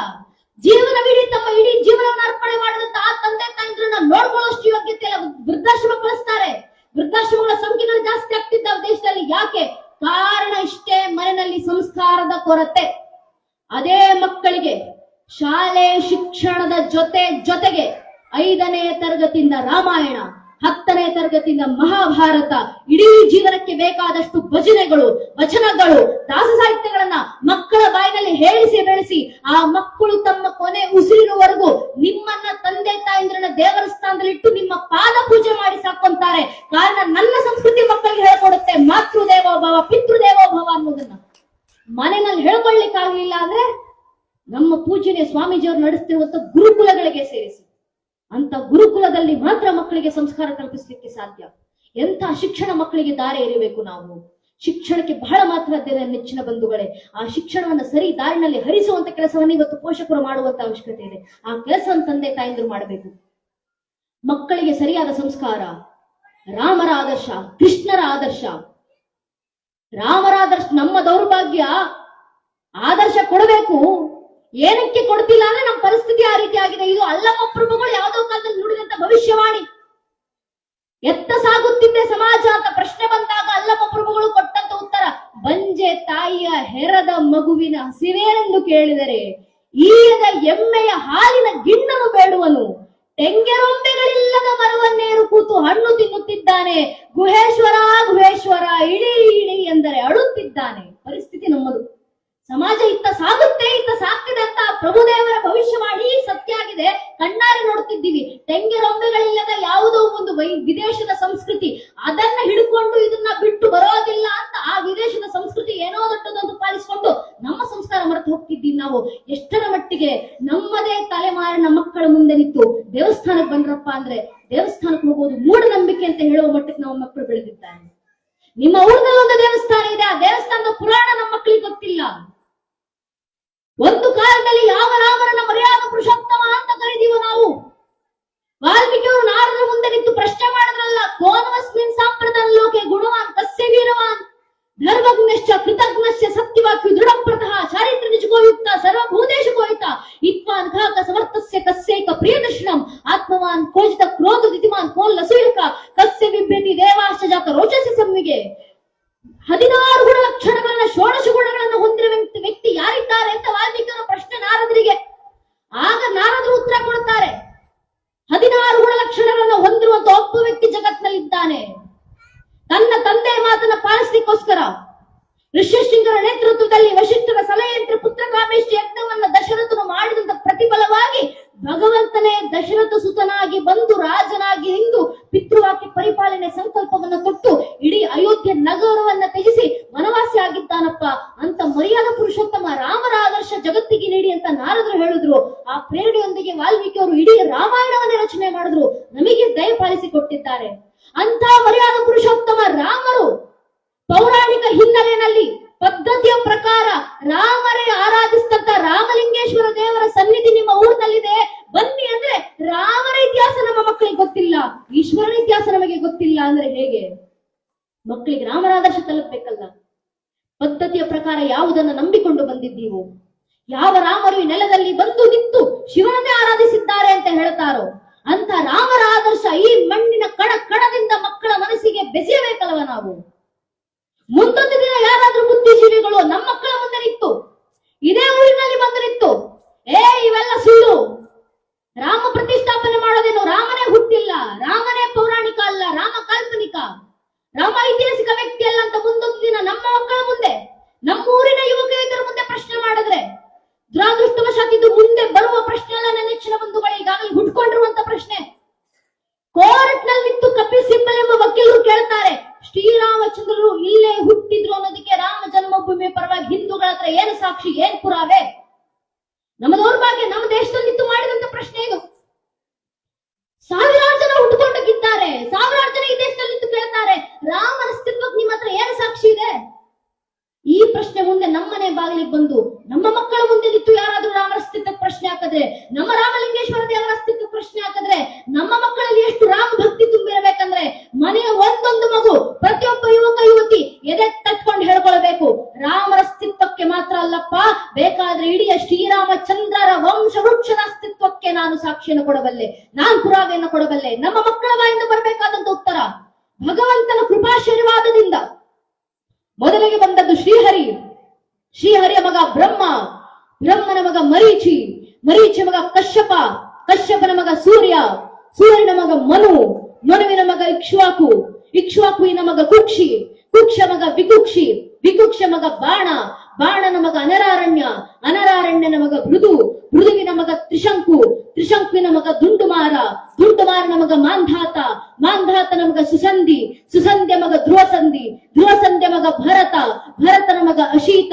ಅಶೀತನ ಮಗ ಸಗರ, ಸಗರನ ಮಗ ಅಸಮಂಜಸ, ಅಸಮಂಜಸನ ಮಗ ಅಂಶುಮಂತ, ಅಂಶುಮಂತನ ಮಗ ದಿಲೀಪ, ದಿಲೀಪನ ಮಗ ಭಗೀರಥ, ಭಗೀರಥನ ಮಗ ಕುಕುತ್ಸು, ಕುಕುತ್ಸುವಿನ ಮಗ ರಘು, ರಘುವಿನ ಮಗ ಪ್ರಬುದ್ಧ, ಪ್ರಬುದ್ಧನ ಮಗ ಶಶಂಕು, ಶಶಂಕುವಿನ ಮಗ ಸುದರ್ಶನ, ಸುದರ್ಶನನ ಮಗ ಅಗ್ನಿವರ್ಣ, ಅಗ್ನಿವರ್ಣನ ಮಗ ಶೀಘ್ರವೇದ, ಶೀಘ್ರವೇದನ ಮಗ ಮರು, ಮರುವಿನ ಮಗ ಪ್ರಶಿಷಕ, ಪ್ರಶಿಷಕನ ಮಗ ಅಂಬರೀಷ, ಅಂಬರೀಷನ ಮಗ ನಘೂಷ, ನಘೂಷನ ಮಗ ಯಯಾತಿ, ಯಾತಿಯ ಮಗ ನಾಭಾಗ, ನಾಭಾಗನ ಮಗ ಅಜ, ಅಜನ ಮಗ ದಶರಥ, ದಶರಥನ ಮಗನೇ ರಘುವಂಶದ ರಾಘವ ಪ್ರಭು ಶ್ರೀರಾಮಚಂದ್ರನ ಮಗ.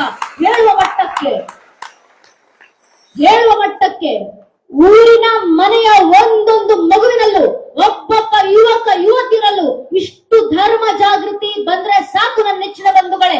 ಧರ್ಮ ಜಾಗೃತಿ ಆಯ್ತು, ಧರ್ಮ ರಕ್ಷಣೆ ಆಯ್ತು ಅಂತ ಅರ್ಥ. ಇದೇ ಧರ್ಮ ರಕ್ಷಣೆ ಅಂತ ನಾವು ಹೆಜ್ಜೆ ಇಡಬೇಕಾಗಿರೋದು ಧರ್ಮ ಬೋಧನೆ. ಮಕ್ಕಳಿಗೆ ಧರ್ಮ ಬೋಧನೆ ಮಾಡಿಸಿ. ಅಂದು ಕುರುಕ್ಷೇತ್ರ ರಣರಂಗದಲ್ಲಿ ಕಣ್ಣೀರಿಟ್ಟಿದ್ಯಾರು? ಅರ್ಜುನ. ಉಪದೇಶ ಮಾಡಿದ್ಯಾರು? ಶ್ರೀಕೃಷ್ಣ ಪರಮಾತ್ಮ. ಉಪಯೋಗ ಆಗಿದ್ಯಾರಿಗೆ? ನಮಗೆ. ನಮ್ಮನಲ್ಲಿ ಭಗವದ್ಗೀತೆ ಪುಸ್ತಕ ಇದೆ, ಅದನ್ನು ಮಕ್ಕಳಿಗೆ ಬೋಧನೆ ಮಾಡೋಣ. ನಾಗಭೂಷಣ ಅಂತ ಪರಮ ಪೂಜ್ಯರು ಅಕ್ಷರ ಬರದ ವ್ಯಕ್ತಿಗೆ ಭಗವದ್ಗೀತಾ ಕಂಠಪಾಠ ಮಾಡಿಸಿದ್ದಾರೆ ಅಂದ್ರೆ ನಮ್ಮನೆ ಮಕ್ಕಳು ಸಾಮಾನ್ಯರ? ನಮ್ಮನೆ ಮಕ್ಕಳ ಮನಸ್ಸು ಮಾಡಿದ್ರೆ ಏನು ಬೇಕಾದ್ರೂ ಆಗ್ಬೋದು. ಕವಿಗಳೇ ಬರೆದಿದ್ದಾರಲ್ಲ, ಚಂದನ್ನೇ ದೇಶ ಕಿ ಮಿಟ್ಟಿ ನದಿ ನದಿಯ ಗಂಗಾ ಹೈ, ಹರ್ ಬಾಲಾ ದೇವಿ ಕಿ ಪ್ರತಿಮಾ ಬಚ್ಚಾ ಬಚ್ಚಾ ರಾಮ ಹೈ. ಮನೆಯ ಒಂದೊಂದು ಮಕ್ಕಳನ್ನ ರಾಮನಂತೆ ಬೆಳೆಸಬಹುದು, ಸೀತಾಮಾತೆ ಅಂತ ಬೆಳೆಸಬಹುದು. ಆ ಸಂಸ್ಕಾರ ಕೊಡಿ. ಭಗವದ್ಗೀತೆ ಉಪದೇಶ ಮಕ್ಕಳಿಗೆ ಮಾಡಿಸಿ. ಅಂದು ಕಣ್ಣೀರಿಟ್ಟಿದ್ದರು ಶ್ರೀರಾಮಚಂದ್ರರು, ಉಪದೇಶ ಮಾಡಿದ್ದರು ವಶಿಷ್ಠರು. ಬಾರಪ್ಪ ರಾಮಭದ್ರ, ನಿಮಗೆ ಜೀವನದ ಸತ್ಯಾಸತ್ಯತೆ ಹೇಳ್ಕೊಡ್ತೀನಿ, ಉಪಯೋಗ ಆಗಿದ್ಯಾರಿಗೆ? ನಮಗೆ. ನಮ್ಮನಲ್ಲಿ ಯೋಗ ವಿಶಿಷ್ಟ ಗ್ರಂಥ ಇದೆ, ಅದನ್ನ ಮಕ್ಕಳಿಗೆ ಬೋಧನೆ ಮಾಡೋಣ. ಅಂದು ಕಣ್ಣೀರಿಟ್ಟಿದ್ಯಾರು? ಪುಟ್ಟ ಹುಡುಗ ನಚಿಕೇತ. ಉಪದೇಶ ಮಾಡಿದ್ಯಾರು? ಖುದ್ದು ಯವಧರ್ಮರಾಯ. ಮೃತ್ಯು. ಉಪಯೋಗ ಆಗಿದ್ಯಾರಿಗೆ? ನಮಗೆ. ನಮ್ಮಲ್ಲಿ ಕಠೋಪನಿಷತ್ ಇದೆ, ಅದನ್ನ ಮಕ್ಕಳಿಗೆ ಬೋಧನೆ ಮಾಡೋಣ. ಅಂದು ಕಂಡಿಟ್ಟಿದ್ದಾರು ಸ್ವಯಂಭೂಮನು, ನಮ್ಮೆಲ್ಲರ ಹಿರಿಯ ಉಪದೇಶ ಮಾಡಿದ್ದಾರು, ದರ್ಶನ ಕೊಟ್ಟಿದ್ದು ಯಜ್ಞನಾಮಕ ಭಗವಂತ. ಉಪಯೋಗ ಆಗಿದ್ದಾರಿಗೆ ನಮಗೆ. ನಮ್ಮನಲ್ಲಿ ಈಶಾವಾಸ್ಯ ಉಪನಿಷತ್ತಿದೆ, ಅದನ್ನ ಮಕ್ಕಳಿಗೆ ಬೋಧನೆ ಮಾಡೋಣ. ಯಾಜ್ಞ ಮಂತ್ರ ಉಪನಿಷತ್ತಿದೆ. ಅಂದು ಕಂಡಿಟ್ಟಿದ್ದಾರು ಪುಟ್ಟ ಹುಡುಗ ಧ್ರುವ, ಉಪದೇಶ ಮಾಡಿದ್ದಾರು ಸಾಕ್ಷಾತ್ ನಾರಾಯಣ. ಉಪಯೋಗ ಆಗಿದ್ದಾರಿಗೆ ನಮಗೆ. ನಮ್ಮ ಮನೆಗಳ ಧ್ರುವಸ್ತುತಿ ಹಾಡ್ತಾರೆ, ಅದನ್ನು ಮಕ್ಕಳಿಗೆ ಹಾಡಿಸೋಣ. ಅಂದು ಕಂಡಿಟ್ಟಿದ್ದಾರು ಪರೀಕ್ಷಿತ ಮಹಾರಾಜ, ಉಪದೇಶ ಮಾಡಿದ್ದಾರು ಶುಕಮುನಿಗಳು. ಉಪಯೋಗ ಆಗಿದ್ದಾರಿಗೆ ನಮಗೆ. ನಮ್ಮನಲ್ಲಿ ಭಾಗವತ ಪುರಾಣ ಇದೆ, ಶ್ರೀವ್ಯಾಸರು ನಮಗೋಸ್ಕರ ಬರೆದು ಕೊಟ್ಟಿದ್ದಾರೆ, ಅದನ್ನು ಮಕ್ಕಳಿಗೆ ಬೋಧನೆ ಮಾಡೋಣ. ಅಂದು ಪ್ರಶ್ನೆ ಮಾಡಿದ್ದಾರು ಅಗಸ್ತ್ಯರು, ಉಪದೇಶ ಮಾಡಿದ್ದಾರು ರೇಣುಕಾಚಾರ್ಯರು. ಉಪಯೋಗ ಆಗಿದ್ದಾರಿಗೆ ನಮಗೆ. ನಮ್ಮನಲ್ಲಿ ಸಿದ್ಧಾಂತ ಶಿಖಾಮಣಿ ಇದೆ, ಅದನ್ನು ಮಕ್ಕಳಿಗೆ ಬೋಧನೆ ಮಾಡೋಣ. ಅಂದು ಕಂಡಿಟ್ಟಿದ್ದಾರು ಸಾವಿರಾರು ಜನ ಶರಣರು, ಉಪದೇಶ ಮಾಡಿದ್ದಾರು ಶೂನ್ಯ ಪೀಠದಲ್ಲಿ ಕೂತಂತ ಅಲ್ಲಮ ಪ್ರಭುಗಳು. ಉಪಯೋಗ ಆಗಿದ್ದಾರಿಗೆ ನಮಗೆ. ನಮ್ಮ ಮನೆಗಳಲ್ಲಿ ವಚನಗಳಿದ್ದಾವೆ, ನಮ್ಮ ಮನೆಗಳಲ್ಲಿ ಶೂನ್ಯ ಸಂಪಾದಕರು ಬರೆದಿಟ್ಟಂತ ಸಂಗ್ರಹ ಮಾಡಿದಂತ ವಚನಗಳಿದ್ದಾವೆ, ಅದನ್ನು ಮಕ್ಕಳಿಗೆ ಬೋಧನೆ ಮಾಡೋಣ. ಆ ವಚನ ನಾ ಬೋಧನೆ ಮಾಡಿ ನಾ ರಕ್ಷಣೆ ಮಾಡಿಲ್ಲ ಅಂದ್ರೆ ಇನ್ಯಾರು ಬರ್ತಾರೆ ಸ್ವಾಮಿ ರಕ್ಷಣೆ ಮಾಡ್ಲಿಕ್ಕೆ? ಇನ್ಯಾರು ಬೋಧನೆ ಮಾಡ್ಲಿಕ್ಕೆ ಬರ್ತಾರೆ? ಸಾಮಾನ್ಯವಾಗಿ ಉಳ್ಕೊಂಡು ಬಂದಿದ್ದಾವ ವಚನಗಳು. ಒಂದು ಕಾಲದಲ್ಲಿ ಇಡೀ ಕಲ್ಯಾಣಕ್ಕೆ ಬೆಂಕಿ ಬಿದ್ದಿತ್ತು. ಕಲ್ಯಾಣಕ್ಕೆ ಬೆಂಕಿ ಬೀಳೋಕು ಮುಂಚೆ ಅಲ್ಲಮ್ಮ ಪ್ರಭುಗಳು ಕಲ್ಯಾಣದಲ್ಲಿತ್ತು ಭವಿಷ್ಯವಾಣಿ ನುಡಿದಿದ್ರು. ಅಲ್ಲಮ್ಮ ಪ್ರಭುಗಳು ಭವಿಷ್ಯವಾಣಿ ನುಡಿತಾರೆ, ಕೆಟ್ಟು ಹಾಳಾಗುವುದು ಕಲ್ಯಾಣ, ತೋರ್ಪಡಿಕೆ ದೊಂಬರಾಟ ಅತಿಯಾಗುವುದು, ಹೇಳುವವರು ನಿಜವಾದ ಗುರುವಾಗಲೆಂದು ಹೇಳರು, ಕೇಳುವವರು ಗುರುವಾಗಲೆಂದು ಕೇಳರು, ಆಚಾರ ವಿಚಾರ ಪ್ರಚಾರ ಇವೆಲ್ಲವೂ ನಿಜವಾಗದೆ ಬರೀ ನಟನೆಯಾಗಿ, ಸಮರತಿಯಾಗದೆ ವಿಪರೀತವಾಗಿ, ಶಿವಸಂತಾನವಾಗದೆ ಶನಿ ಪೀಳಿಗೆಯಾಗಿ ತೊಡೆ ತುಂಬುತ್ತದೆ. ಎದೆ ಎತ್ತಿ ಕೊರಳ ಬಿದ್ದು ಶಿವಾಚಾರದ ಪ್ರೇಮ ಮೇರಿ ಮೀರಿ ಬಿಚ್ಚಳನ ಪ್ರಾಣಕ್ಕೆರವಾಗುತ್ತದೆ.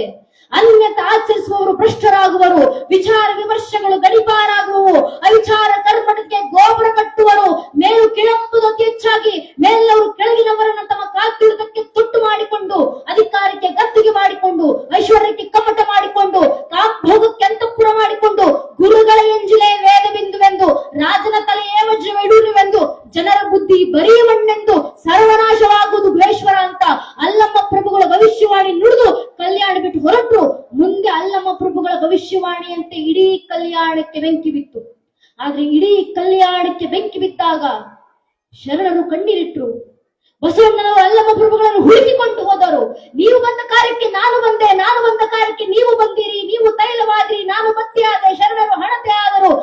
ದೀಪ ಒಡೆಯಿತು, ತೈಲ ಚೆಲ್ಲಿತು, ಹಣತೆ ಹಾರಿತ್ತು ನೋಡ ಕೂಡಲ ಸಂಗಮ ದೇವ. ಕಣ್ಣೀರಿಟ್ಟು ಗೋಗರೆದುಕೊಂಡ್ರು. ಅಲ್ಲಮ್ಮ ಪ್ರಭುಗಳು ಒಂದೇ ಮಾತನ್ನು ಹೇಳಿದ್ದು, ನಿಮಗೆ ಶರಣರ ಬಾಂಧವ್ಯ, ನನಗೆ ಯಾವ ಬಾಂಧವ್ಯವೂ ಇಲ್ಲ.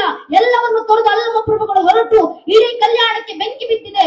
ಆದ್ರೆ ಇಡೀ ಕಲ್ಯಾಣಕ್ಕೆ ಬೆಂಕಿ ಬಿದ್ದಾಗ ಕಲ್ಯಾಣದಿಲ್ಲದಂತ ಯಾರೊಬ್ಬ ಶರಣರು ಮನೆಯಲ್ಲಿದ್ದಂತ ಚಿನ್ನ ಬೆಳ್ಳಿ ವಜ್ರ ಸಂಪತ್ತನ್ನು ರಕ್ಷಣೆ ಮಾಡ್ಕೊಂಡು ತರೋಣ ಯಾರೂ ಹೋಗ್ಲಿಲ್ಲ. ಇಡೀ ಕಲ್ಯಾಣಕ್ಕೆ ಬೆಂಕಿ ಬಿದ್ದು ಕಲ್ಯಾಣವೇ ಹೊತ್ತಿ ಉರಿತಾತ್ತಂತ ಸಂದರ್ಭದಲ್ಲಿ ಕಲ್ಯಾಣದಲ್ಲಿದ್ದಾಗ ಒಬ್ಬೊಬ್ಬ ಶರಣರು ಮಡಿವಾಳ ಮಾಚಿದೇವರಿಂದ ಹಿಡಿದು ನೀಲಾಂಬಿಕೆ, ಗಂಗಾಂಬಿಕೆ, ಅಕ್ಕ ನಾಗಮ್ಮ, ಸೂಳೆ ಸಂಕಮ್ಮ, ಆಯುಧಕ್ಕಿ ಲಕ್ಕಮ್ಮ, ಅಂಬಿಗರ ಚೌಡಯ್ಯನವರೆಗೂ ಒಬ್ಬೊಬ್ಬ ಶರಣರು ಕೈಗೆ ಸಿಕ್ಕಂತ ವಚನಗಳ ತಾಳೆ ಗರಿಗಳನ್ನ ಗಂಟು ಗೂಟೆ ಕಟ್ಕೊಂಡು ಕೈಯಲ್ಲಿ ಹೊತ್ಕೊಂಡು ಸಿಕ್ಕ ಸಿಕ್ಕ ಜಾಗಕ್ಕೆ ಓಡೋಡಿ ಬಂದ್ರು. ಏನಕ್ಕೆ? ಜಗತ್ನಲ್ಲಿ ಏನು ಸುಟ್ಟು ನಾಶ ಆದ್ರೂ ಪರವಾಗಿಲ್ಲ, ನಮ್ಮ ಧರ್ಮ ಸುಡುವಂತಿಲ್ಲ, ನಮ್ಮ ಪರಂಪರೆ ಸುಟ್ಟು ನಾಶ ಆಗುವಂತಿಲ್ಲ. ಒಂದು ತುಡಿತ ಸ್ವಾಮಿ ಎಲ್ಲವನ್ನು ತೊರೆದ್ರು. ಇವತ್ತು ನೆನಪಿಸ್ಕೊಳ್ಬೇಕು ನಾವು ಅಕ್ಕ ನಾಗಮ್ಮನಂತವರು ಎಷ್ಟು ಶ್ರಮ ಪಟ್ಟಿದ್ದಾರೆ. ತಾನು ಹೋದ ಜಾಗಕ್ಕೆಲ್ಲ ವಚನಗಳನ್ನ ತಗೊಂಡು ಆ ವಚನಗಳ ತಾಳೆ ಗರಿಗಳನ್ನ ಸಂಗ್ರಹ ಮಾಡಿ ಕೂಡಿಟ್ಟು ಮುಂದೆ ಬಂದಂತ ಆ ಹಿರಿಯರು ಅದನ್ನ ರಕ್ಷಣೆ ಮಾಡಿಕೊಂಡು ಇವತ್ತಿಗೂ ಹೇಳಿಕೊಂಡು ಬಂದಿದ್ದಾರಲ್ಲ. ಮಠ ಮಂದಿರಗಳಿಗೆ ಏನಕ್ಕೆ ಬರ್ಬೇಕಂದ್ರೆ ಇದೇ ಕಾರಣಕ್ಕೆ. ಒಂದು ಕಾಲದಲ್ಲಿ ನಮ್ಮ ಇಡೀ ಜನಾಂಗ ನಾಶವಾಗುವಂತ ಪರಿಸ್ಥಿತಿ ಬಂದಿತ್ತು.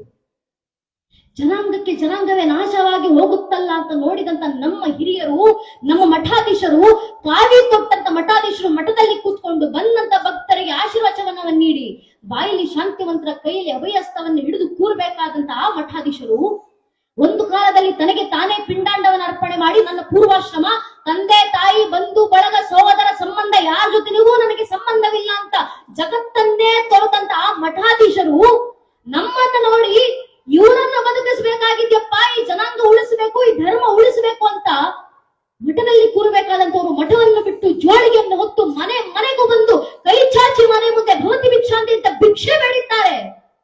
ಏನಕ್ಕೆ? ತಾಯಿ ಅನ್ನ ಹಾಕಮ್ಮ, ನೀ ನಿನ್ನ ಮನೆಯಲ್ಲಿರುವಂತ ಅಕ್ಕಿಯನ್ನ ಕೊಡು, ನನ್ನ ಮಠದಲ್ಲಿ ಒಂದಿಷ್ಟು ಜನ ಮಕ್ಕಳಿಗೆ ಶಿಕ್ಷಣ ಕೊಡ್ತಿದ್ದೀನಿ ನಾನು, ಆ ಮಕ್ಕಳಿಗೆ ನೀನು ಕೊಟ್ಟಂತ ಅನ್ನವನ್ನ ಹಾಕಿ ಬೇಯಿಸೋ ಅನ್ನವನ್ನು ಕೊಟ್ಟು ಆ ಮಕ್ಕಳಿಗೆ ವಿದ್ಯಾಭ್ಯಾಸ ಕೊಡಬೇಕು ನಾನು, ಅನ್ನವನ್ನು ಕೊಡವಂತ ಭಿಕ್ಷೆ ಬೇಡಿದ್ದಾರೆ. ಮನೆಗೆ ಬಂದು ಪೂಜೆ ಮಾಡಿದ್ದಾರೆ, ಮರಗಳಲ್ಲಿ ಕೂತು ಪೂಜೆ ಮಾಡಿ ಭಿಕ್ಷೆಯನ್ನ ತಗೊಂಡು ಹೋಗಿ ಮಠಗಳಲ್ಲಿ ಕೂತ್ಕೊಂಡು ಮಠಗಳ ಆ ಮಕ್ಕಳಿಗೋಸ್ಕರ ಅನ್ನವನ್ನ ಕೊಟ್ಟು ಆ ಮಕ್ಕಳಿಗೆ ಅನ್ನ ಅಕ್ಷರ ಆಧ್ಯಾತ್ಮ ತ್ರಿವಿಧ ದಾಸೋಹವನ್ನ ನೀಡಿ ಮಠಕ್ಕೆ ಬಂದವರು ಮಾತ್ರ ಅಲ್ಲ, ಇಡೀ ಊರಿನವರಿಗೂ ದಾಸೋಹಗಳನ್ನ ಮಾಡಿ ತ್ರಿವಿಧ ದಾಸೋಹವನ್ನ ಅಲ್ಲಿಂದ ಹಿಡಿದು ಇಲ್ಲಿನವರೆಗೂ ನಿರಂತರವಾಗಿ ನಡೆಸ್ಕೊಂಡು ಬರುತ್ತಾ ಈ ಜನಾಂಗ ಪರಂಪರೆ ಧರ್ಮ ನಮ್ಮ ಸಂಸ್ಕೃತಿಯನ್ನು ಉಳಿಸ್ಕೊಂಡು ಬಂದಿದ್ದಾರಲ್ಲ, ಆ ಉಳಿಸಿಕೊಂಡು ಬಂದಿದ್ದಾರೆ ಅನ್ನೋ ಕೃತಜ್ಞತೆಗೋಸ್ಕರನಾದ್ರೂ ಮಠ ಮಂದಿರಗಳಿಗೆ ಬರಬೇಕು. ನಾವು ಮಠಾಧೀಶರಿಗೆ ನಮ್ಮ ಸನ್ಯಾಸ ಪರಂಪರೆಗೆ ಅಷ್ಟು ಗೌರವ ಕೊಡಬೇಕು. ನಾವು ಏನಕ್ಕೆ ಈ ಒಂದು ಕೃತಜ್ಞತೆಗೆ ಕನಿಷ್ಠ ಪಕ್ಷನಾದ್ರು ಆ ಮಠಾಧೀಶ ಮಾಡಿದಂತಹ ತ್ಯಾಗ, ನಮ್ಮ ಶರಣರು ನಮ್ಮ ವಚನಾಕಾರರು ಮಾಡಿದಂತ ಆ ಶ್ರಮಗಳಿಂದ ಉಳ್ಕೊಂಡು ಬಂದಿರುವಂತ ಧರ್ಮ, ಈ ಧರ್ಮ ನಾಶ ಮಾಡಬೇಕು, ಈ ಪರಂಪರೆ ಈ ಮಠ ಮಂದಿರಗಳನ್ನ ನಾಶ ಮಾಡಬೇಕು ಅಂತ ಇದೇ ಸನಾತನ ಧರ್ಮದ ಮೇಲೆ 1000ಕ್ಕೂ ಹೆಚ್ಚು ವರ್ಷ ನಿರಂತರ ದಾಳಿಯಾಗಿದೆ. ಇಷ್ಟು ವರ್ಷ ದಾಳಿ ಏನು ಮಹಾ ಅಂತ ನಾವು ಅಂದುಕೊಂಡ್ರೆ ಒಮ್ಮೆ ಇತಿಹಾಸದ ಪುಟಗಳನ್ನ ತಿರುಗಿ ಹಾಕಿ ನೋಡಿದಾಗ ನಮ್ಗೆ ಅರ್ಥ ಆಗುತ್ತೆ. ಇದೇ ಜಗತ್ನಲ್ಲಿ ಪ್ರಾಚೀನ ಅಂತ ಕರೆಸ್ಕೊಂಡಂತ 35 ಜನಾಂಗಗಳಿದ್ದು ಎಲ್ಲೋದು ಆ ಪ್ರಾಚೀನ ಜನಾಂಗಗಳು? ಎಲ್ಲೋಯ್ತು ಜಗತ್ತಿನ ಮುಂದೆ ಪಿರಮಿಡ್ಗಳನ್ನ ಕಟ್ಟಿ ಮೆರೆದಂತ ಈಜಿಪ್ಷಿಯನ್ ಜನಾಂಗ? ಎಲ್ಲೋಯ್ತು ಜಗತ್ತಿನ ಆಳ್ವಿಕೆ ಬಂದಂತ ಗ್ರೀಕ್ ಜನಾಂಗ? ಎಲ್ಲೋಯ್ತು ಜಗತ್ತಿಗೆ ಭಾಷಾಶಾಸ್ತ್ರ ಪರಿಚಯಿಸಿಕೊಟ್ಟಂತ ಪರ್ಷಿಯನ್ ಜನಾಂಗ? ಎಲ್ಲೋಯ್ತು ಬ್ಯಾಬಿಲೋನಿಯನ್ ಜನಾಂಗ? ಎಲ್ಲೋಯ್ತು ಮೆಸೊಪೊಟೇಮಿಯನ್ ಜನಾಂಗ? ಪ್ರಾಚೀನ ಅಂತ ಕರೆಸ್ಕೊಂಡಂತ 35 ಜನಾಂಗಗಳು ಅಲ್ಪಾಯುಗಳಾಗಿ ಕಾಲಗರ್ಭ ಸೇರಿದ್ದಾವೆ. ನಮ್ ಕಣ್ಣು ಮುಂದೆ ಕಾಣದಿರದಂತ 100 ಮತವಂತಗಳು ಕಣ್ಮರೆಯಾಗಿದ್ದಾವೆ. ಯಾಕೆ? ತಮ್ಮ ಮೇಲಾದಂತ 10, 20, 40, 50 ವರ್ಷಗಳ ಕಾಲದ ಒಂದೇ ಒಂದು ಪೊರಕೆಯ ಜನಾಂಗದ ದಾಳಿಯನ್ನು ತಡೆಯುವಷ್ಟು ಸಾಮರ್ಥ್ಯ ಇಲ್ಲದೆ ಈ ಜನಾಂಗವೇ ನಾಶವಾಗಿ ಹೋಗಿದ್ದಾವೆ ಜಗತ್ತಲ್ಲಿ. ಆ ಜನಾಂಗಗಳನ್ನು ಇವತ್ತು ನಾವು ದಿ ಡೆಡ್ ಸಿವಿಲೈಸೇಷನ್ ಅಂತ ಕರಿತೀವಿ, ಸತ್ತ ಜನಾಂಗ. ಅವರು ಮಾತಾಡ್ತಿದ್ದಂತ ಭಾಷೆಯನ್ನ ದಿ ಡೆಡ್ ಲ್ಯಾಂಗ್ವೇಜ್ ಅಂತ ಕರಿತೀವಿ, ಸತ್ತ ಭಾಷೆ. ಅವ್ರು ಆರಾಧಿಸಿದಂತ ದೇವರುಗಳನ್ನ ದಿ ಡೆಡ್ ಗಾಡ್ಸ್ ಅಂತ ಕರಿತೀವಿ, ಸತ್ತ ದೇವರುಗಳು. ಯಾಕೆ? ಆ ದೇವರುಗಳನ್ನ ಆರಾಧನೆ ಮಾಡ್ಲಿಕ್ಕೆ ಆ ಜನಾಂಗಕ್ಕೆ ಸೇರಿದಂತ ಒಬ್ಬ ವ್ಯಕ್ತಿ ಇವತ್ತು ಜಗತ್ತಿನಲ್ಲಿ ಜೀವ ಸಹಿತ ಉಳಿದಿಲ್ಲ. ಸತ್ತಿದ್ದಾವೆ ಜನಾಂಗಗಳು, ಸಾವಿರಾರು ನೂರಾರು ಜನಾಂಗಗಳು ಇತಿಹಾಸದ ಮುಖಪುಟದಿಂದ ಅಳಿಸಿ ಹೋದವು. ಆದ್ರೆ ನಮ್ಮ ಸನಾತನ ಹಿಂದೂ ಧರ್ಮದ ಮೇಲೆ 10, 20, 40, 50 ವರ್ಷ ಅಲ್ಲ ಸ್ವಾಮಿ, 1370ಕ್ಕೂ ಹೆಚ್ಚು ವರ್ಷ ನಿರಂತರ ದಾಳಿ ಆಯಿತು. ಇಷ್ಟು ವರ್ಷ ನಮ್ಮ ದಾಳಿ ಮಾಡಿದವರು 1-2 ಜನಾಂಗವ? 1370ಕ್ಕೂ ಹೆಚ್ಚು ವರ್ಷಗಳ ಕಾಲ ಮೊಘಲರು ಬಂದ್ರು, ತುರ್ಕರು ಬಂದ್ರು, ಅರಬ್ಬರು ಬಂದ್ರು, ಅಫ್ಘಾನರು ಬಂದ್ರು, ಪೋರ್ಚುಗೀಸರು ಬಂದ್ರು, ಡಚ್ಚರು ಬಂದ್ರು, ಫ್ರೆಂಚರು ಬಂದ್ರು, ಇಂಗ್ಲಿಷರು ಬಂದ್ರು, ಶಕರು ಬಂದ್ರು, ಹೂಣರು ಬಂದ್ರು. ಇವರೆಲ್ಲರೂ ಬಂದು ನಮ್ಮ ಮೇಲೆ ದಾಳಿ ಮಾಡಿದ ನಂತರವೂ ಇವತ್ತಿಗೂ ಸನಾತನ ಹಿಂದೂ ಧರ್ಮವಾಗಿ ಜೀವಂತವಾಗಿದೆ. ಜಗತ್ತಲ್ಲಿ 100 ಕೋಟಿ ಹಿಂದೂಗಳು ಇವತ್ತಿಗೂ ಧರ್ಮಾಚರಣೆ ಮಾಡ್ತೀವಿ ನಾವು. ಯಾರ ಕಾರಣದಿಂದ? ನಮ್ಮ ಹಿರಿಯರು ಪಟ್ಟಂತ ಶ್ರಮದ ಕಾರಣದಿಂದ ಇಲ್ಲಿವರೆಗೂ ಈ ಧರ್ಮ ಉಳ್ಕೊಂಡು ಬಂದಿದೆ. ಈ ಧರ್ಮ ಇದೇ ರೀತಿ ಉಳಿಸಿ ಮುಂದಿನ ಪೀಳಿಗೆ ಕೊಡುವಂತ ಜವಾಬ್ದಾರಿ ಇರೋದು ನನ್ನ ನಿಮ್ಮದಲ್ವಾ? ಮನುಷ್ಯರು ಧರ್ಮ ರಕ್ಷಣೆ ಮಾಡೋದು ಬಿಡಿ, ಭಗವಂತ ಧರೆಗಿಳಿದಂತ ಭಗವಂತನ ಅವತಾರ ಶ್ರೀಕೃಷ್ಣ ಪರಮಾತ್ಮ ಕುರುಕ್ಷೇತ್ರ ರಣರಂಗದಲ್ಲಿ ನಿಂತಿದ್ದಾರೆ. ಶರಾಶ್ರಯ ಮೇಲೆ ಭೀಷ್ಮ ಪಿತಾಮಹರು ಮಲಗಿದ್ದಾರೆ. ಇನ್ನು ಕೆಲವು ಕ್ಷಣದಲ್ಲಿ ಭೀಷ್ಮ ಪಿತಾಮಹರ ದೇಹತ್ಯಾಗ ಆಗಬೇಕು. ಭಾಗವತದಲ್ಲಿ ಶ್ರೀವ್ಯಾಸರು ಬರೀತಾರೆ, ಶರಾಶ್ರಯ ಮೇಲೆ ಮಲಗಿದಂತ ಭೀಷ್ಮ ಪಿತಾಮಹರನ್ನ ನೋಡಿದಂತ ಕೃಷ್ಣನ ಬಾಯಿಂದ ಬಂದಂತ ತಕ್ಷಣ ಉದ್ಗಾರ, ತಸ್ಮಿನ್ ಅಸ್ತಂಗತೆ ಭೀಷ್ಮೆ ಪಾಂಡವಾನಾಂ ಧುರಂಧರೆ. ಅಸ್ತಂಗತರಾಗ್ತಿದ್ದಾರಪ್ಪ ಭೀಷ್ಮ ಪಿತಾಮಹರು. ಅಲ್ಲಿ ಭೀಷ್ಮರು ಮಾತ್ರ ಸಾಯ್ತಿಲ್ಲ, ಅವರತ್ತಿರುವಂತ ಸಮಸ್ತ ಪಾಂಡು ಕುಲದ ಕುರು ವಂಶದ ಜ್ಞಾನ ಸತ್ತು ಹೋಗ್ತಿದೆ. ಅವರು ದೇಹತ್ಯಾಗ ಮಾಡಿದ್ರು ಪರವಾಗಿಲ್ಲ, ಅವರ ಹತ್ರ ಇರುವಂತ ಜ್ಞಾನ ಪರಂಪರೆ ಧರ್ಮ ನಾಶವಾಗಬಾರ್ದಲ್ಲ. ಆದ್ರಿಂದ ಸಮಸ್ತ ಪಾಂಡವರು ಹೋಗಿ ಭೀಷ್ಮ ಪಿತಾಮಹರ ಪದತಲದಲ್ಲಿ ಕೂತ್ಕೊಂಡು ಕೈ ಮುಗಿದು ಅವರ ಹತ್ರ ಇರುವಂತ ಜ್ಞಾನವನ್ನ ಸ್ವೀಕರಿಸಿಕೊಂಡು ಬಂದು ಪಾಂಡವರು ಹೋದ್ರು. ಭೀಷ್ಮ ಪಿತಾಮಹರ ಪದತಲದಲ್ಲಿ ಕೂತ್ಕೊಂಡು ಅವರ ಹತ್ರ ಪ್ರವಚನ ಕೇಳಿದ್ರು, ಧಾರ್ಮಿಕ ಸಂದೇಶಗಳನ್ನ ಕೇಳಿದ್ರು, ನಮ್ಮ ಪರಂಪರೆ ಜ್ಞಾನವನ್ನ ಕೊಡಿ ಅಂತ ಕೇಳಿದ್ರು. ಆಗ ತನ್ನ ಜೀವನದ ಅಂತಿಮ ಕ್ಷಣದಲ್ಲಿ ಸಾವಿನ ಸಂದರ್ಭದಲ್ಲಿ ಭೀಷ್ಮ ಪಿತಾಮಹರು ಆಡಿದಂತ ಕೊನೆಯ ಮಾತುಗಳನ್ನೇ ಇವತ್ತು ವಿಷ್ಣು ಸಹಸ್ರನಾಮ ಅಂತ ಜಗತ್ತಿನ 100 ಕೋಟಿ ಹಿಂದೂಗಳು ಮನೆಗಳಲ್ಲೂ ಪಠಿಸೋದು. ಸಾವಿನ ಸಂದರ್ಭದಲ್ಲಿ ಹುಟ್ಟಿದಂತ ವಿಷ್ಣು ಸಹಸ್ರನಾಮ. ಇನ್ನೊಬ್ರು ಸಾಯೋದು ಬಿಡಿ, ಕೃಷ್ಣ ಭಗವಂತನದ್ದೇ ಅವತಾರ ಸಮಾಪ್ತಿ. 104 ವರ್ಷ ಆಗಿದೆ ಶ್ರೀಕೃಷ್ಣ ಪರಮಾತ್ಮರಿಗೆ. ಇನ್ನು 6 ತಿಂಗಳಲ್ಲಿ ಶ್ರೀಕೃಷ್ಣ ಪರಮಾತ್ಮರ ಅವತಾರ ಸಮಾಪ್ತಿ. ಆಗ ಉದ್ಧವನನ್ನ ಕರೆದು ಹೇಳ್ತಾರೆ ಕೃಷ್ಣ, ಉದ್ಧವ, ಇನ್ನು 6 ತಿಂಗಳುಗಳಲ್ಲಿ ಅವತಾರ ಸಮಾಪ್ತಿಯನ್ನ ಮಾಡಿ ವೈಕುಂಠಕ್ಕೆ ಹೊರಡುತ್ತೀನಿ. ನಾನು ಸತ್ರು ಪರವಾಗಿಲ್ಲ, ನನ್ನ ಹತ್ರ ಇರುವಂತ ಧರ್ಮಜ್ಞಾನ ಸಾಯುವಂತಿಲ್ಲ. ನನ್ನ ಇಡೀ ಧರ್ಮಜ್ಞಾನವನ್ನ ನಿನಗೆ ದಾರಿ ಎಳೆದು ಕೊಡ್ತೀನಿ. ನಿನಗೆ ಕೊಟ್ಟಂತ ಜ್ಞಾನವನ್ನ ತಲೆ ಮೇಲೆ ಹೊತ್ತುಕೊಂಡು ಬದ್ರಿ ಆಶ್ರಮಗಳಿಗೆ ಹೋಗು. ಹಿಮಾಲಯದಿಂದ ಗಂಗೆ ಹರಿದು ಬಂದ